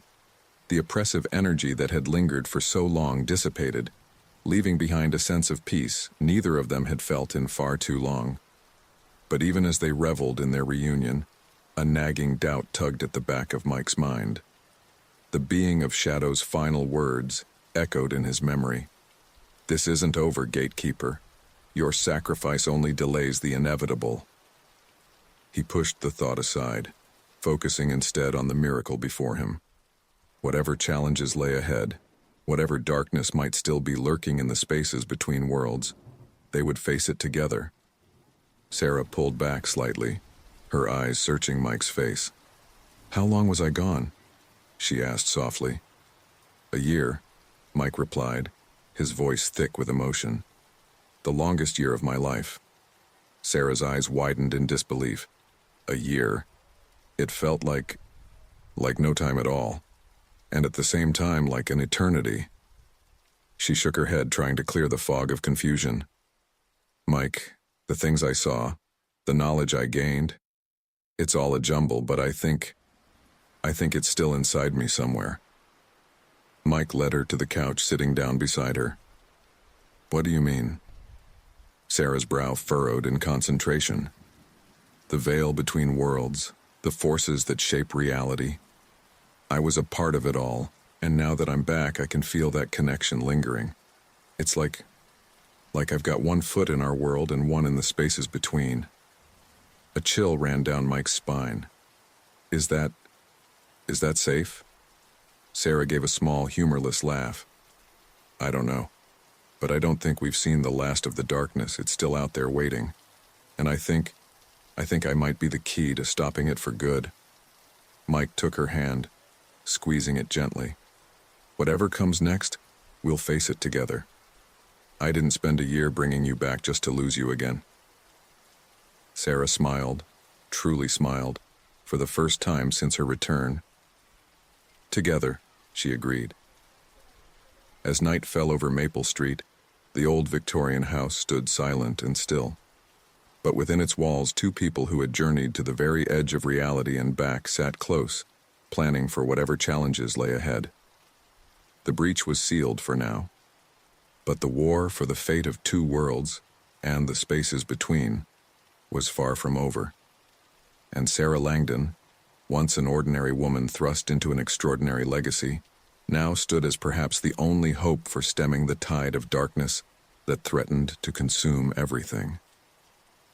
As she drifted off to sleep that night, safe in Mike's arms, Sarah's dreams were filled with swirling voids and crackling energy, and somewhere in the deepest recesses of her mind, she heard the faintest whisper, "Welcome back, Gatekeeper.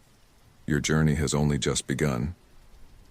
Sarah Langdon stood at the kitchen window, her hands wrapped around a steaming mug of coffee. Outside, the first light of dawn was just beginning to break over Maple Street. It had been 3 months since her return from the spaces between, and still, she found herself marveling at the simple beauty of a sunrise. Behind her, she heard the soft pad of Mike's footsteps on the stairs. "You're up early," he said, his voice still rough with sleep. Sarah turned, offering him a small smile. "Couldn't sleep. The dreams again?" Mike's brow furrowed with concern. He crossed the kitchen, pulling her into a gentle embrace. "Want to talk about it?" Sarah leaned into him, drawing comfort from his solid presence. "It's always the same. I'm back in the void, but I'm not alone. There's something out there, watching, waiting, and I can feel it getting closer day by day." Mike pulled back slightly, his eyes searching her face. "Do you think it's really out there? Or just echoes of what you went through?" Sarah shook her head, frustrated. "I don't know. Ever since I came back, it's like I'm tuned into some frequency I can't quite understand.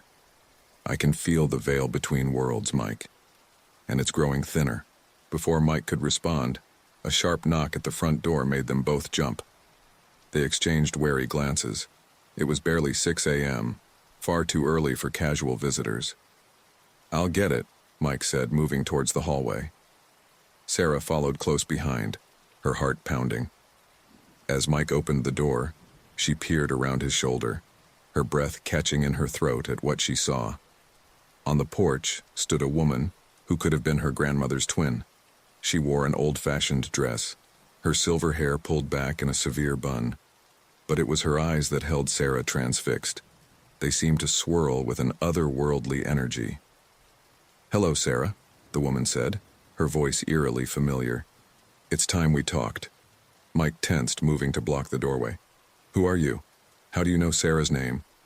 The woman's lips curved in a small, knowing smile. "I am Elizabeth Langdon. Or rather, I was. Now, I am something else." Sarah gasped. "Grandma? But how?" Elizabeth's form shimmered slightly as if she wasn't quite solid. "May I come in? What I have to tell you shouldn't be overheard by prying ears." Numbly, Sarah nodded. Mike stepped aside, his face a mask of confusion and suspicion. As Elizabeth glided past them into the living room, Sarah couldn't shake the feeling that she was watching a ghost. Once they were all seated, Elizabeth perched primly on the edge of an armchair, Sarah and Mike on the couch. The older woman began to speak. "I'm sure you have questions," she said, her eyes fixed on Sarah. "But time is short, so I must be brief. The sacrifice you made, Sarah, becoming the guardian of the veil, it was never meant to be permanent. It was a stopgap measure, a way to buy us time." Sarah leaned forward, her mind reeling. "Time for what?" Elizabeth's expression grew grave. "To prepare for the true battle that lies ahead. The being you encountered in the void, the one you call the shadow, it's ancient, Sarah, older than our universe. And it hungers for nothing less than the total annihilation of all realities." Mike shook his head, struggling to process this information. "But we sealed the breach. Sarah nearly died doing it. Are you saying it was all for nothing?" "Not for nothing," Elizabeth said sharply. "But the shadow is patient. It has existed for eons, and it will not be deterred by a single setback. Even now, it works to weaken the barriers between worlds. And when it finally breaks through..." She shuddered, leaving the thought unfinished. Sarah felt a chill run down her spine. "So what do we do? How do we stop it?" Elizabeth turned her otherworldly gaze on her granddaughter. "You, Sarah. You are the key. Your time in the void changed you, connected you to the very fabric of reality in a way few beings have ever experienced. With the proper training, you could become a force capable of standing against the shadow." "Training?" Sarah echoed. "What kind of training?" Elizabeth stood, her form shimmering more intensely now. "I cannot stay in this form for long. The energy required to manifest here is considerable, but I can show you the way." She extended her hand to Sarah. "Come with me and I will teach you to harness the power that now flows through your veins." Sarah hesitated, glancing at Mike. His face was a mixture of fear and resignation. "Sarah," he said softly, "you don't have to do this. We could just leave. Start over somewhere else." For a moment, Sarah was tempted. The idea of running away, of leaving behind the weight of cosmic responsibility, was intoxicatingly appealing. But then she remembered the terror she'd felt in the void, the malevolent presence of the shadow. Could she really turn her back on that threat, knowing what she knew? Taking a deep breath, Sarah stood. "I'll go," she said, her voice steadier than she felt. "But Mike comes too. Whatever this is, whatever I have to face, I'm not doing it alone." Elizabeth's eyes flickered to Mike, a hint of approval in their swirling depths. "Very well. The bond between you is strong. It may prove to be an asset in the trials to come." She extended her hands to both of them. "Are you ready?" Sarah and Mike exchanged a long look, years of unspoken communication passing between them in an instant. Then, as one, they reached out and took Elizabeth's hands. The world around them dissolved in a flash of blinding light. Sarah felt as if she was being turned inside out, every atom of her being scattered and reassembled in the span of a heartbeat. When the sensation passed, she found herself standing in a vast circular chamber. The walls were lined with bookshelves that seemed to stretch into infinity. In the center of the room stood a pedestal, upon which rested a familiar object, the carved box that had started this whole journey. "Welcome," Elizabeth's voice echoed around them, "to the Nexus." Sarah spun around, searching for her grandmother, but the spectral woman was nowhere to be seen. "Where are you?" she called out. "Where are we?" "The Nexus exists in the spaces between realities," Elizabeth's disembodied voice explained. "It is a repository of knowledge gathered across countless lifetimes, across countless worlds, and it is here that you will learn to master your newfound abilities." Mike, who had been staring open-mouthed at their surroundings, finally found his voice. "This is impossible." A chuckle reverberated through the chamber. "Oh, Mike, after everything you've seen, do you still cling to such a limited definition of possible?" Before Mike could respond, the air in front of them shimmered, and Elizabeth materialized. But she was different now, younger, more vibrant, her eyes blazing with ethereal energy. "Time works differently here," she explained, noting their shocked expressions. "What feels like moments to you could be years in your own reality. But don't worry, when you return, barely any time will have passed." Sarah's head spun with the implications. "So what exactly am I supposed to learn here?" Elizabeth smiled, a hint of mischief in her expression. "Everything. Over the next..." Well, Sarah wasn't sure if it was days, weeks, or years. Time truly had no meaning in the Nexus. She immersed herself in study. She learned to manipulate the energies that flowed through the spaces between worlds, to peer through the veil separating realities, to bend the very fabric of existence to her will. Mike, for his part, threw himself into researching the history of the shadow and its previous incursions into various realities. He pored over ancient texts and interdimensional records, piecing together a timeline of the entity's movements across the multiverse. Through it all, Elizabeth guided them, her knowledge seeming as vast and endless as the Nexus itself. But as Sarah's powers grew, she began to sense something her grandmother wasn't telling them, an underlying current of urgency that belied her calm demeanor. Finally, after what felt like an eternity of training, Sarah confronted her. "What aren't you telling us, Grandma? What's really going on out there?" Elizabeth's face grew somber. "You've grown perceptive, my dear. Too perceptive, perhaps." She sighed, suddenly looking every bit her true age. "The shadow's influence is spreading faster than we anticipated. The barriers between worlds are weakening at an alarming rate. I fear we may already be too late." The words hit Sarah like a physical blow. Too late? But all this training, all this preparation, may still make a difference, Elizabeth finished for her. But the battle that lies ahead will be unlike anything you can imagine. The fate of not just our world, but all worlds, hangs in the balance. Mike, who had been listening intently, spoke up. "So what's our next move? We can't stay here forever." Elizabeth nodded, a grim determination settling over her features. "You're right. It's time for you to return. But know this. The moment you step back into your reality, the shadow will sense your presence. It will come for you, with all the terrible power at its command." Sarah squared her shoulders, feeling the energy of countless realities coursing through her veins. "Let it come. We'll be ready." Elizabeth smiled, pride shining in her otherworldly eyes. "That's my girl." She raised her hands, energy crackling between her fingertips. "Remember everything you've learned. Trust in each other. And never forget. The power to reshape reality itself lies within you, Sarah. Use it wisely." With a gesture, Elizabeth opened a swirling portal in the air before them. Through it, Sarah could see the familiar confines of her living room back on Maple Street. "One last thing," Elizabeth said as they prepared to step through. "Time may have flowed differently here, but your bodies will return to the exact state they were in when you left. The knowledge, the skills you've gained, they'll all be there. But you'll need to reacclimate to your physical forms." Sarah nodded, taking Mike's hand in hers. We understand. And Grandma, thank you for everything. Elizabeth's form began to fade, merging with the swirling energies of the Nexus. Go now, and remember, I am always with you, in the spaces between. With a deep breath, Sarah and Mike stepped through the portal. There was a moment of disorientation, a sensation of falling through an endless void, and then they were back.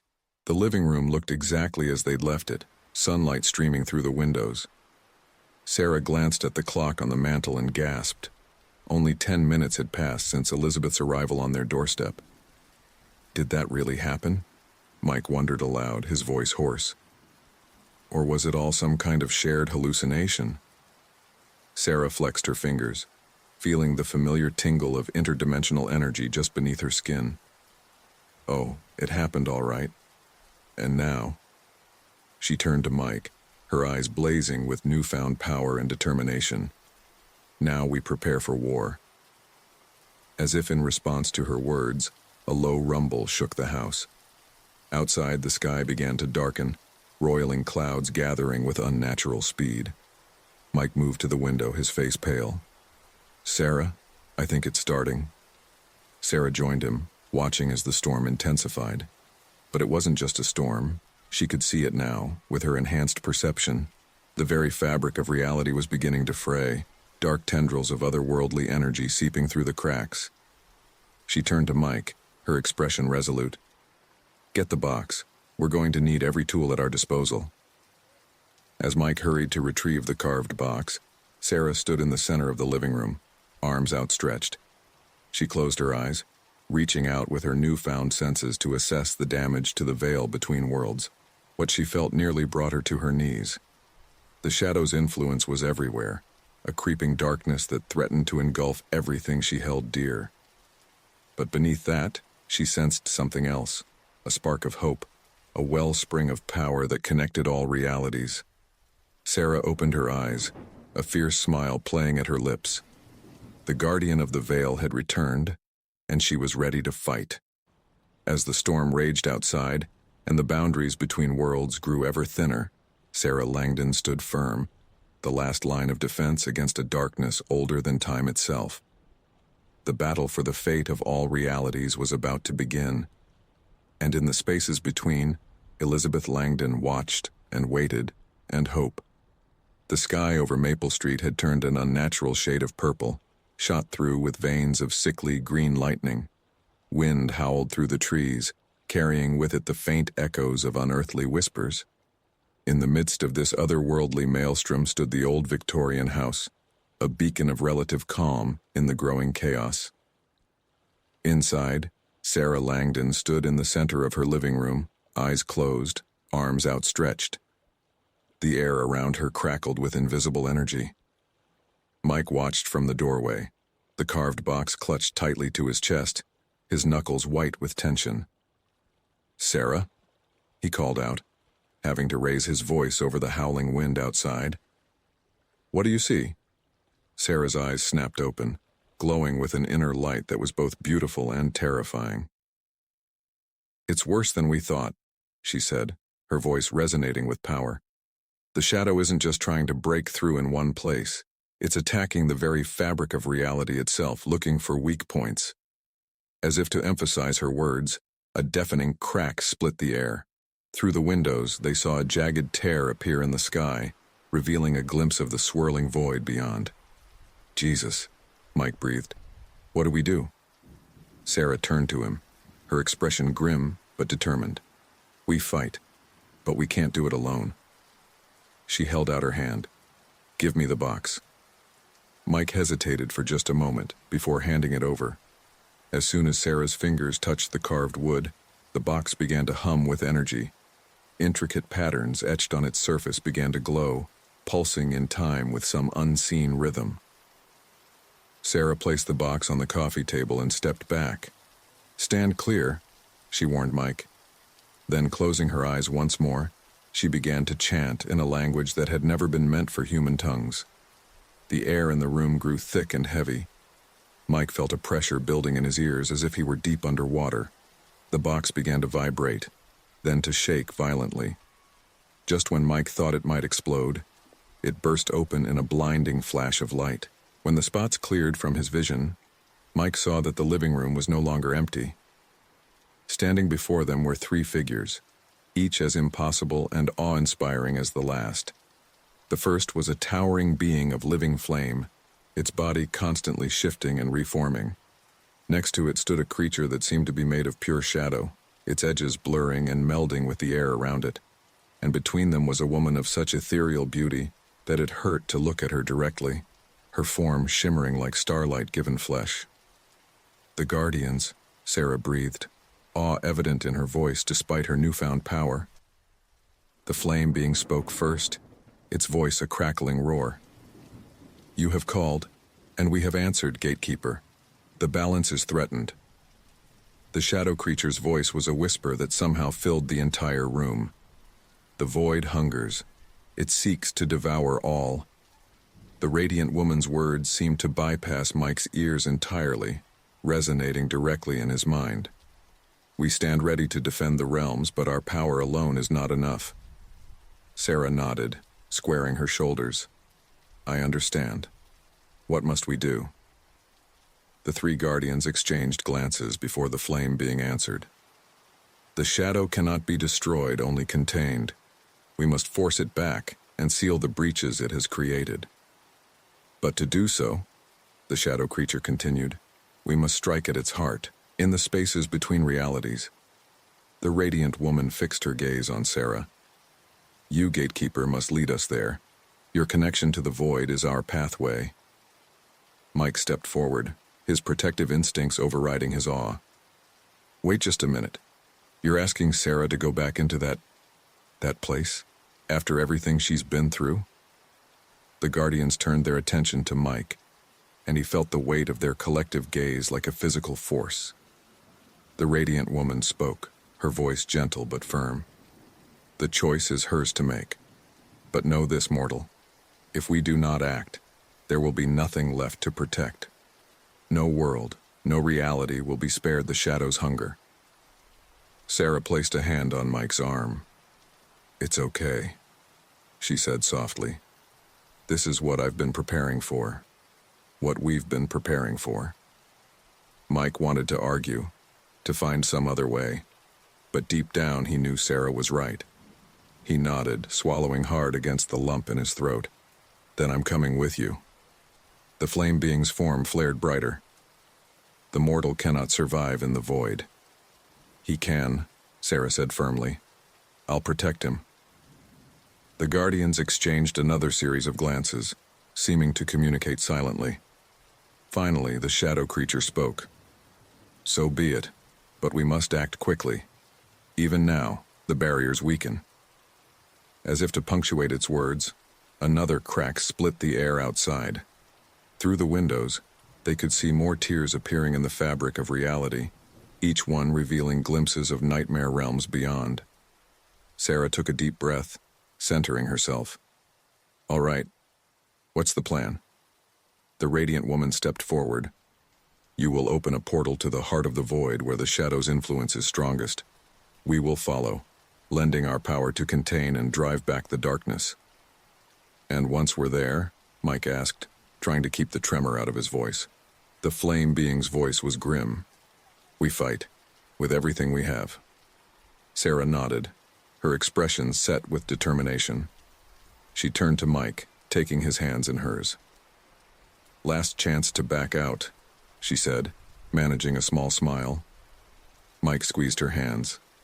"Not a chance. We're in this together, remember?" Sarah's smile grew more genuine. She leaned in, pressing a quick, fierce kiss to his lips. "Together," she agreed. Turning back to the Guardian, Sarah took a deep breath. "Okay, let's do this." She closed her eyes, reaching out with her newfound senses. Mike watched in awe as the air around Sarah began to shimmer and distort. A low hum filled the room, building in intensity until Mike could feel it vibrating in his bones. Suddenly, with a sound like reality itself tearing, a swirling vortex opened in the middle of the living room. Beyond it, Mike could see the swirling chaos of the void. punctuated by flashes of otherworldly lightning. The Guardians moved forward as one, their forms blurring as they approached the portal, the flame being turned back, its voice urgent. "Now, Gatekeeper. We must go now."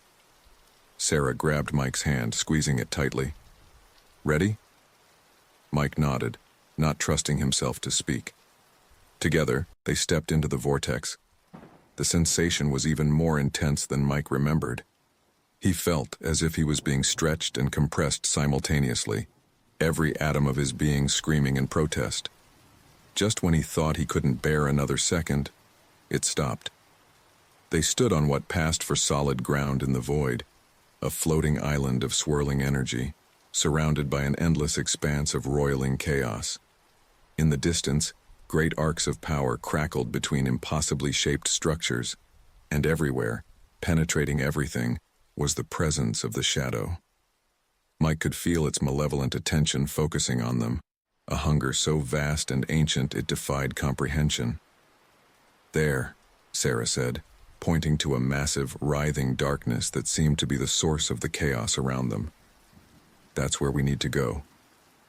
The Guardians flanked them, their power radiating outward in palpable waves. "We will clear a path," the flame being declared. Time had no meaning here. But slowly, so slowly he almost didn't notice at first, he became aware of something. A warmth, a light so faint it was barely perceptible. He focused on that tiny spark, clinging to it like a lifeline. Gradually, it grew stronger, brighter, and with it came a voice, distant but achingly familiar. "Mike. Mike, please. Come back to me." Sarah. It was Sarah calling to him. With monumental effort, Mike fought against the oppressive darkness. He reached for that light, for Sarah's voice, with everything he had. Suddenly he was gasping, his eyes flying open as he sucked in a desperate breath. He found himself back on the floating island, cradled in Sarah's arms. Her face was streaked with tears, her eyes wild with relief and lingering fear. "You're okay?" she sobbed, pulling him close. "Oh God, Mike, I thought I'd lost you." Mike coughed, his throat raw. What happened?" Before Sarah could answer, the void around them shuddered violently. The Guardians appeared, their forms battered and diminished. "The shadow retreats," the flame being announced, its voice weaker than before. "But it is not defeated. We have won only a reprieve." Sarah helped Mike to his feet, supporting him as he swayed unsteadily. "What do you mean? After all that, it's still out there?" The radiant woman's light flickered as she spoke. As they neared the roiling mass of darkness that was their target, a voice boomed out, not in sound, but in pure malevolent thought that invaded their minds. "You dare to challenge me, insects? I am eternal. I am inevitable. All will be consumed." Sarah stood tall, her voice ringing out clear and strong. "Not today, and not ever. This ends now." She raised her hands, and Mike felt the air around them charge with incredible power. The Guardians moved to encircle the shadow, their energies combining with Sarah's in a dazzling display of light and color. For a moment, it seemed to be working. The shadow's form contracted, recoiling from the combined assault. But then, with a roar that shook the very foundations of the void, it lashed out. Great tendrils of absolute darkness shot forth, batting aside the Guardians as if they were insects. One tendril wrapped around Mike, yanking him away from Sarah with impossible speed. "Mike!" Sarah screamed, reaching for him. But it was too late.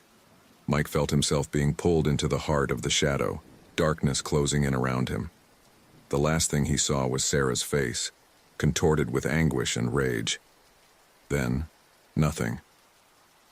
Mike floated in an endless sea of darkness. He couldn't see, couldn't hear, couldn't feel. He wasn't even sure if he still existed in any meaningful sense of the word. How long he drifted, he couldn't say. Time had no meaning here. But slowly, so slowly he almost didn't notice at first, he became aware of something. A warmth.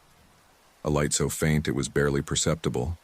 He focused on that tiny spark, clinging to it like a lifeline.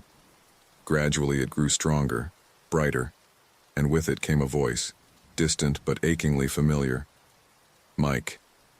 Mike, please. Come back to me. Sarah. It was Sarah calling to him. With monumental effort, Mike fought against the oppressive darkness. He reached for that light, for Sarah's voice, with everything he had. Suddenly he was gasping, his eyes flying open as he sucked in a desperate breath. He found himself back on the floating island, cradled in Sarah's arms. Her face was streaked with tears, her eyes wild with relief and lingering fear. "You're okay," she sobbed, pulling him close. "Oh God, Mike, I thought I'd lost you." Mike coughed, his throat raw. What happened?" Before Sarah could answer, the void around them shuddered violently. The guardians appeared, their forms battered and diminished. "The shadow retreats," the flame being announced, its voice weaker than before. "But it is not defeated. We have won only a reprieve." Sarah helped Mike to his feet, supporting him as he swayed unsteadily. "What do you mean? After all that, it's still out there?" The radiant woman's light flickered as she spoke. "The shadow is a fundamental force of the multiverse. It cannot be truly destroyed, only contained and balanced. We have driven it back," the shadow creature added. "Sealed the worst of the breaches, but it will gather its strength and try again." Mike felt a wave of despair wash over him. "So it was all for nothing?" "No," Sarah said firmly. She stood straighter, her eyes blazing with renewed determination. "We've proven it can be fought. We've bought time to prepare, to grow stronger." The guardians nodded in agreement. "The gatekeeper speaks true," the flame being said. "And when the shadow rises again, we will stand ready." Sarah turned to Mike, taking his hands in hers. "What do you say? Ready for round 2? Despite everything, the pain, the fear, the lingering touch of the void, Mike found himself smiling. "As long as we're together?" "Always." The void around them began to shimmer and fade as Sarah opened a portal back to their own reality. As they stepped through, leaving the chaos of the in-between behind, Mike knew that their greatest challenges still lay ahead. But with Sarah by his side, and the knowledge and power they'd gained, he also knew they stood a fighting chance. The shadow may be eternal, but so too was the light that opposed it. And in that eternal struggle, they had found their place. The old Victorian house on Maple Street had seen its share of impossible things. As Sarah and Mike returned, battered but unbroken, it stood as a silent sentinel, a fortress against the darkness, a beacon of hope in a multiverse teetering on the brink. The war was far from over.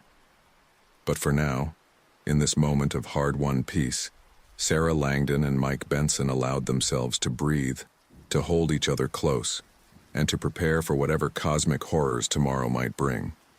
For they were no longer just Sarah and Mike. They were gatekeeper and guardian, protectors of the veil, defenders of reality itself. And together, they were ready to face the darkness, no matter how many times it tried to rise. The old Victorian house on Maple Street stood silent in the pre-dawn gloom. To casual observers, it appeared no different from the other homes lining the quiet suburban road.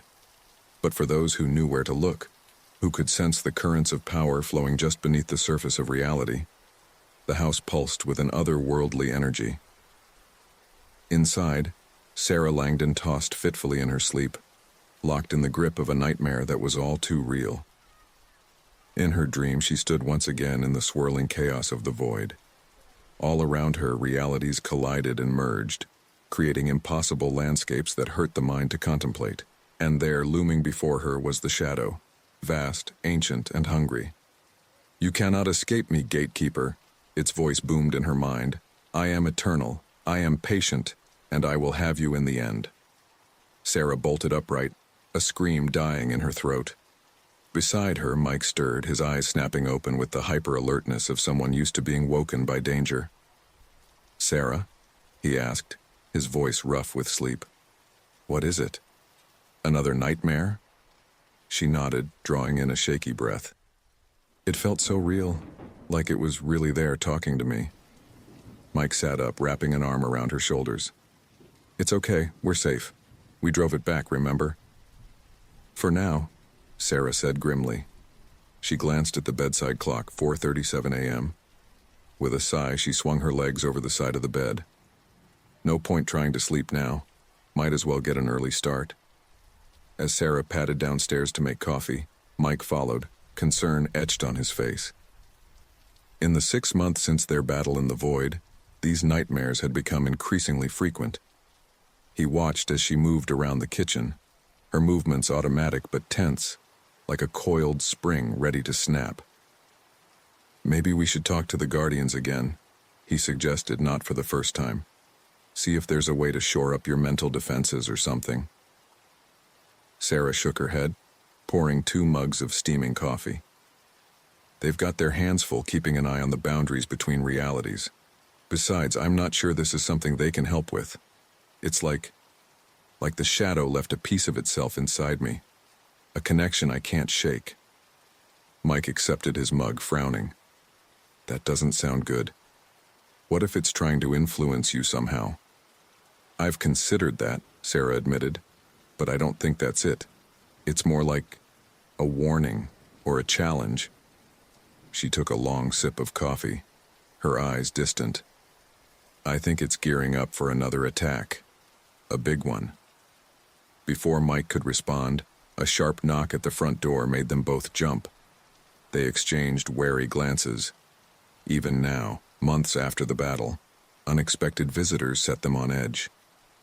Sarah set down her mug and moved cautiously to the foyer, Mike close behind.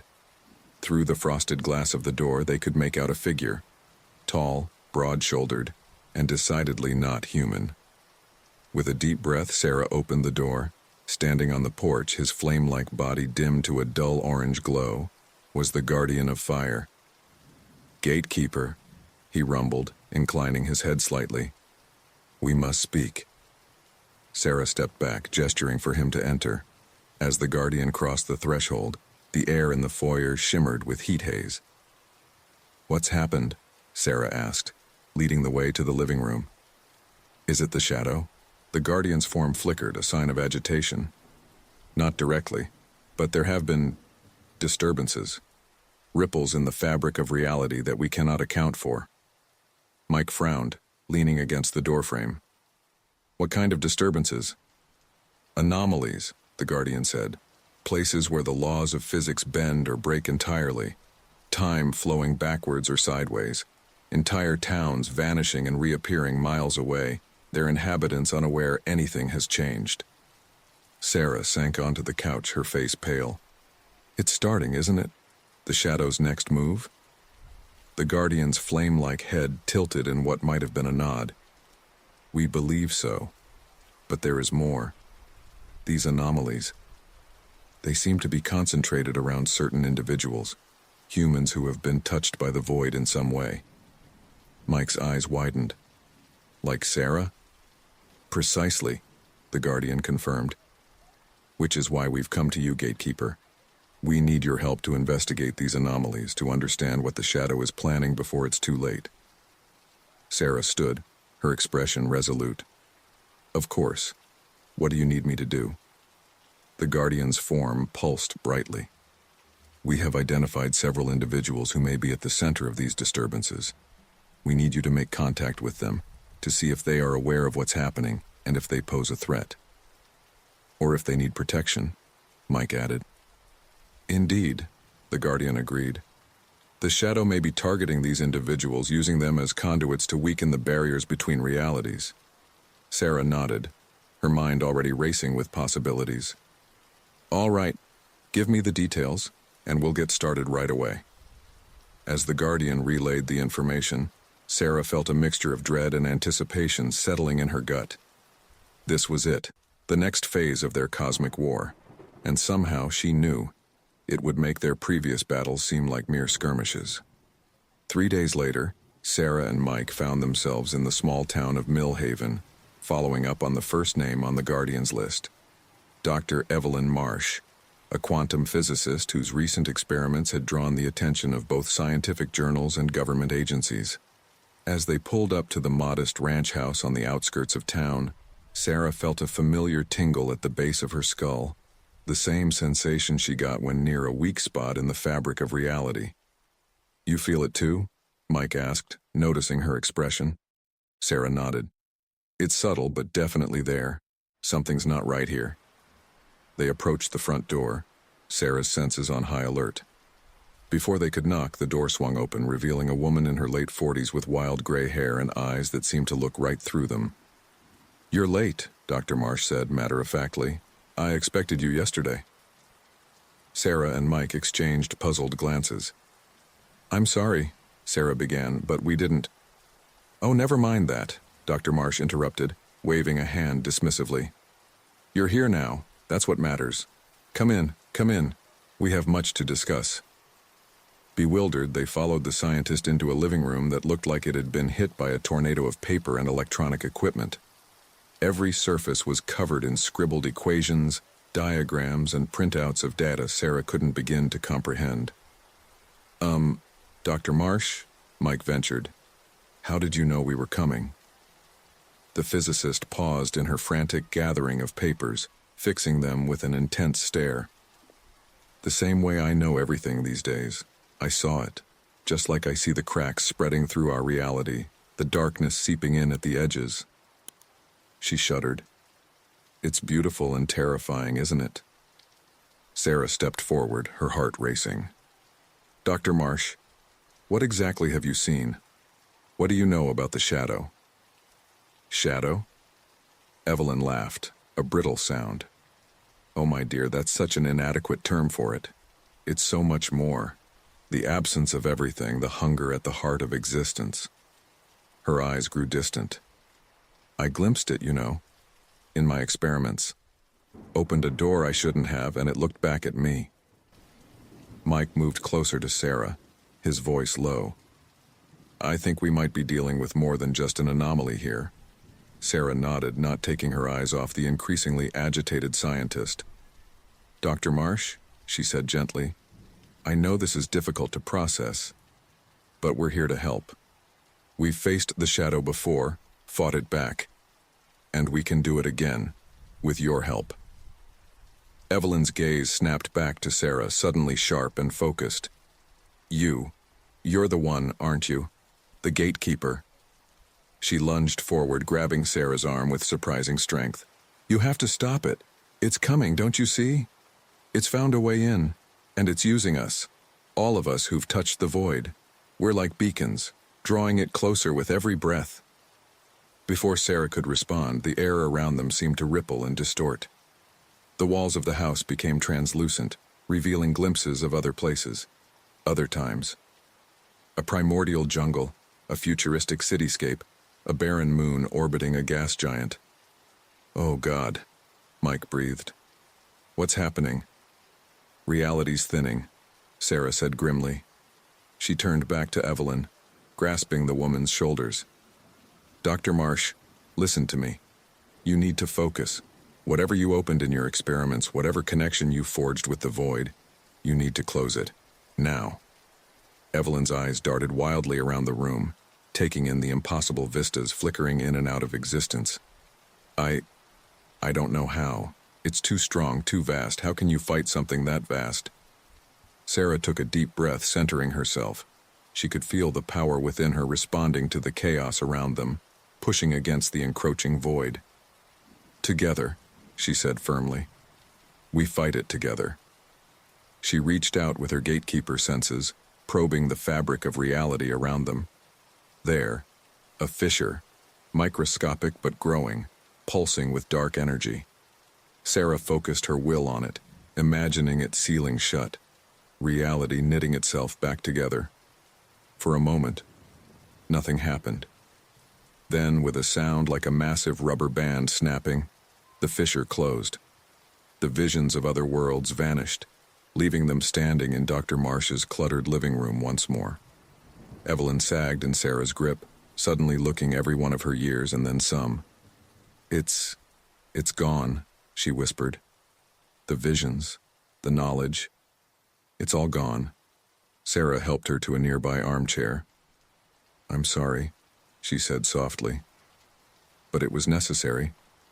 The connection you had, it was killing you, and it was giving the shadow a foothold in our reality. Mike, who had been checking the perimeter of the room, rejoined them. Is it over? Did we stop it? Sarah shook her head. Not even close. This was just one crack among many. The shadow is still out there, still pushing. And there are others like Dr. Marsh, people it's using as conduits. Then we find them, Mike said firmly. Help them like we helped her. Sarah nodded, but her expression was troubled. We will. But Mike, this was too easy. The shadow let us win this round. Why? Before Mike could respond, Sarah's phone buzzed with an incoming text. It was from an unknown number, but the message sent a chill down her spine. Well played, Gatekeeper. But the game is just beginning. Catch me if you can. Sarah showed the message to Mike, her face grim. It's toying with us, she said, testing our defenses, probing for weaknesses. So what do we do? Mike asked. Sarah squared her shoulders, a determined glint in her eye. We play its game, but we play to win, no matter the cost. As they prepared to leave, making arrangements for Dr. Marsh's care and safety, Sarah couldn't shake the feeling that they were being watched, not just by the shadow, but by something else, something that stood apart from the cosmic struggle they were embroiled in, observing with detached curiosity. She pushed the thought aside. They had work to do, more anomalies to investigate, more people to save. The shadow was making its move and they had to be ready. But as they drove away from Millhaven, heading towards the next name on their list, Sarah couldn't help but wonder, in this grand cosmic game, were they the players? Or were they just pieces on a board, moved by forces beyond their comprehension? The road stretched out before them, dark and full of unknowns. Whatever answers awaited them, whatever challenges the shadow had in store, Sarah knew one thing for certain.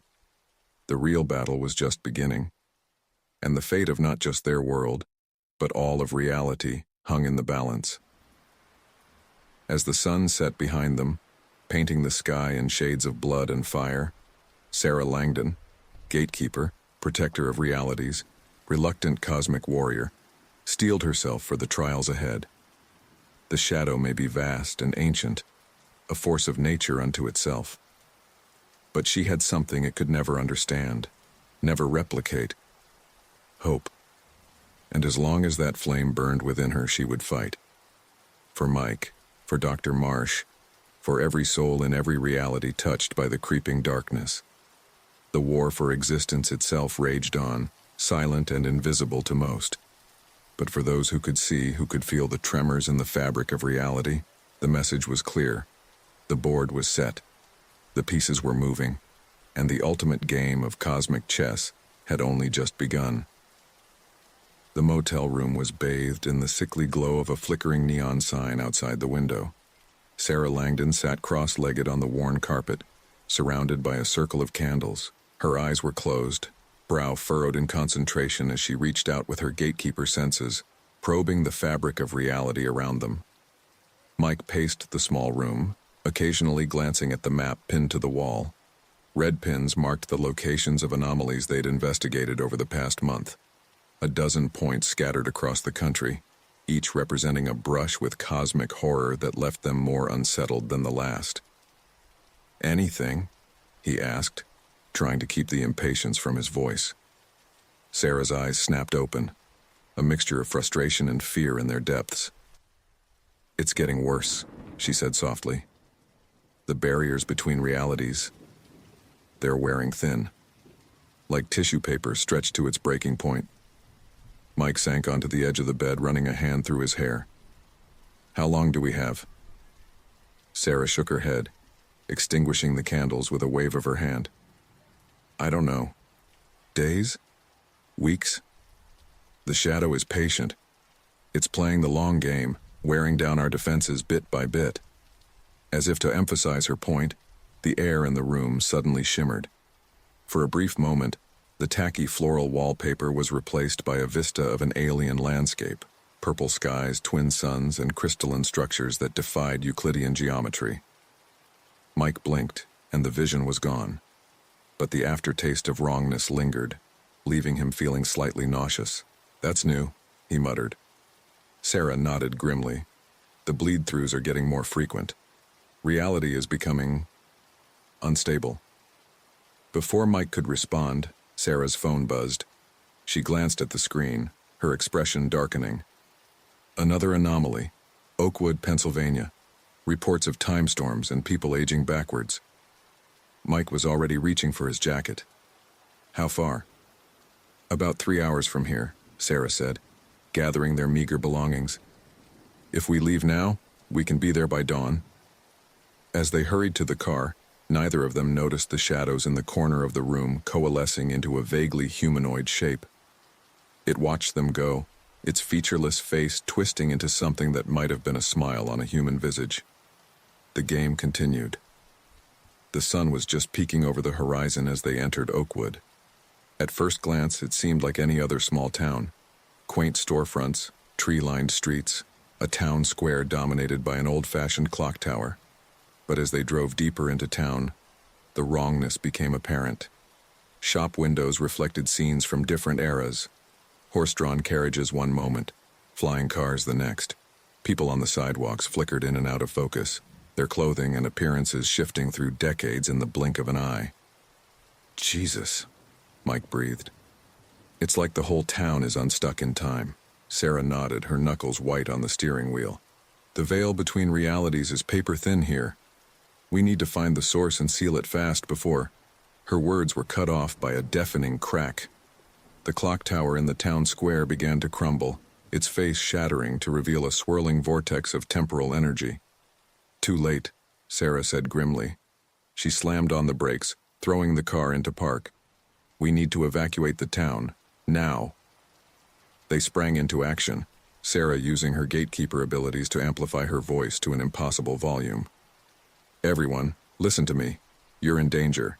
You need to leave town immediately. Head for the highway and don't stop until you're at least 20 miles out." Some people listened, fleeing in panic. Others stood transfixed by the impossible sights around them. A few seemed completely unaware anything was wrong, going about their daily routines as if the fabric of reality wasn't unraveling around them. As Sarah coordinated the evacuation, Mike found himself drawn to the clock tower. The vortex at its center pulsed with otherworldly energy, and he could hear whispers, fragments of conversations from other times, other places. "Mike!" Sarah's voice snapped him out of his trance. "Don't get too close. We don't know what that thing will do to a human mind." But even as she spoke, a figure emerged from the crowd, an old man, his eyes wild with a mixture of fear and exhilaration. Before anyone could stop him, he sprinted towards the vortex. "I can fix it," he shouted. "I can make it right." "No," Sarah cried, but it was too late. The old man leapt into the swirling energy. For a moment, his silhouette was visible within the vortex, twisting and stretching in impossible ways.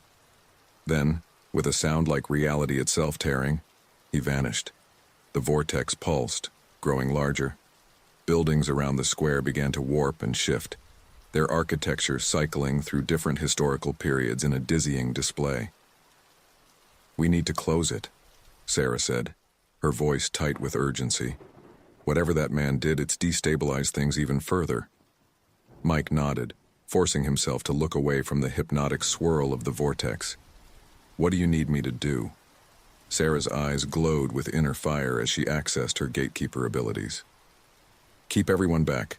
I'm going to try to seal the breach, but it's going to get worse before it gets better." As Mike herded the remaining townsfolk to safety, Sarah approached the vortex. She raised her hands, and the air around her crackled with power. Words in a language never meant for human tongues spilled from her lips as she wove a complex pattern in the air. The vortex responded violently. Tendrils of temporal energy lashed out, shattering windows and warping the very ground beneath their feet. Mike watched in horror as Sarah was buffeted by the chaotic forces, her form flickering as if seen through a faulty television. "Sarah!" he called out, taking a step towards her. "Stay back," she shouted, her voice distorted and echoing strangely. "I've almost got it." With a final, thunderous word, Sarah clapped her hands together. The vortex collapsed in on itself, imploding with a deafening roar. A shockwave of energy radiated outward, knocking Mike off his feet. When he scrambled back up, the clock tower was whole again. The strange temporal effects had ceased, leaving the town looking perfectly normal, if unnaturally empty. Sarah stood in the center of the square, swaying slightly.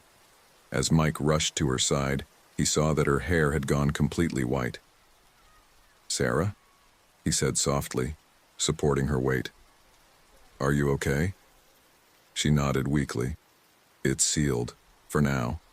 But Mike, it's getting stronger. The shadow, I could feel it pushing against me as I closed the breach."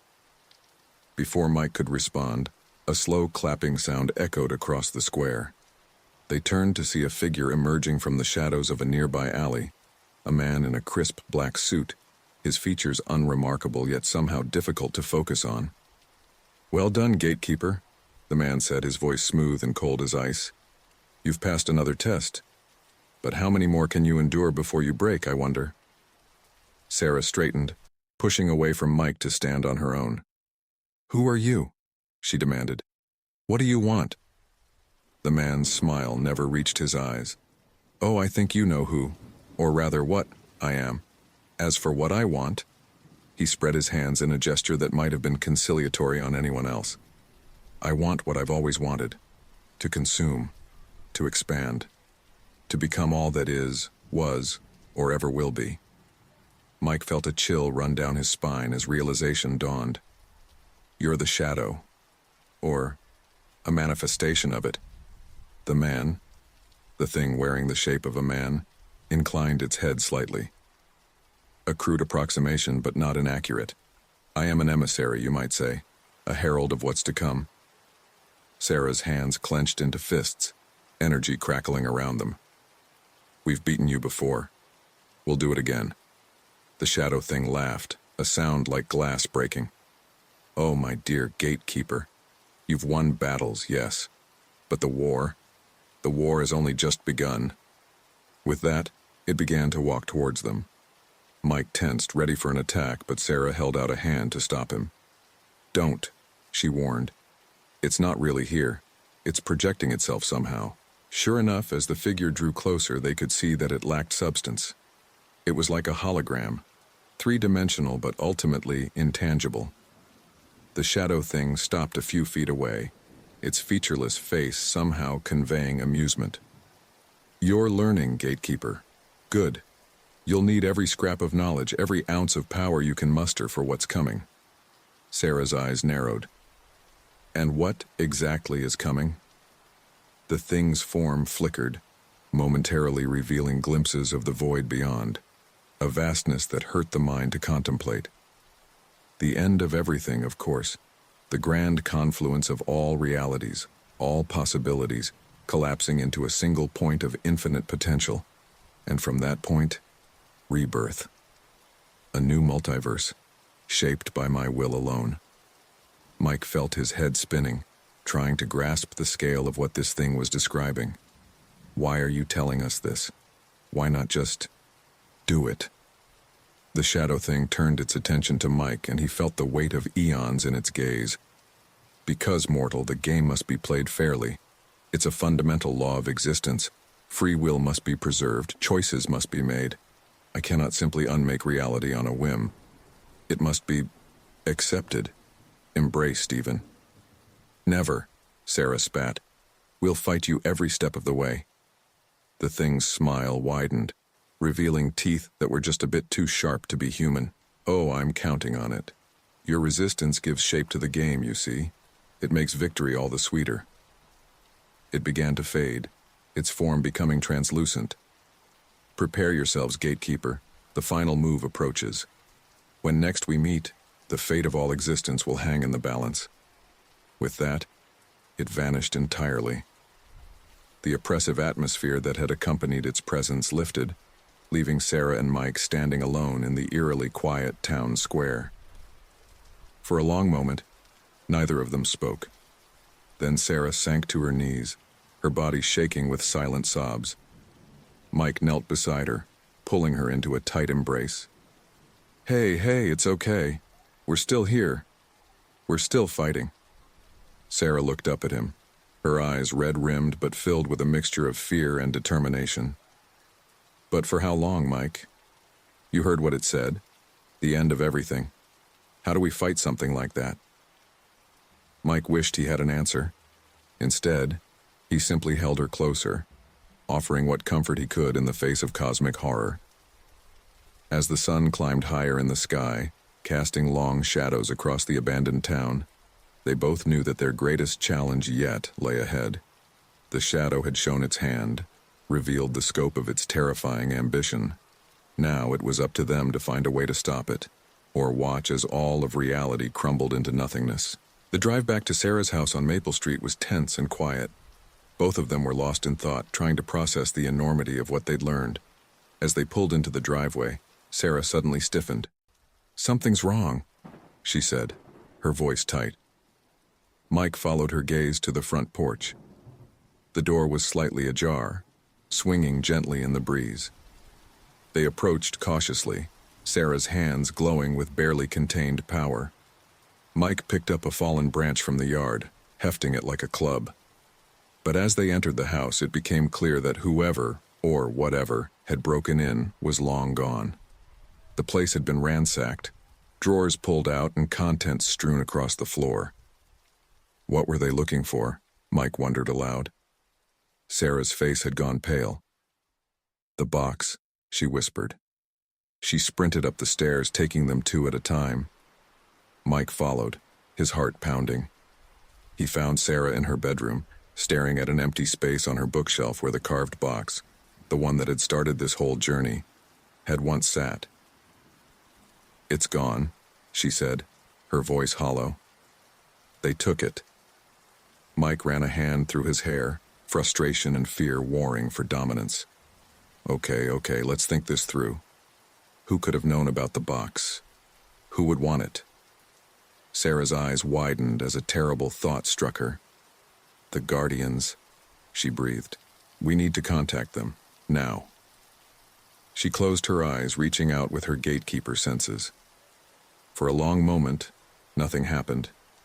Then, with a flash of light that left spots dancing in Mike's vision, the three Guardians materialized in the room.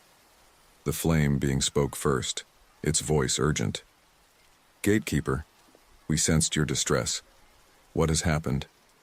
Sarah gestured to the empty shelf. "The box. It's been stolen.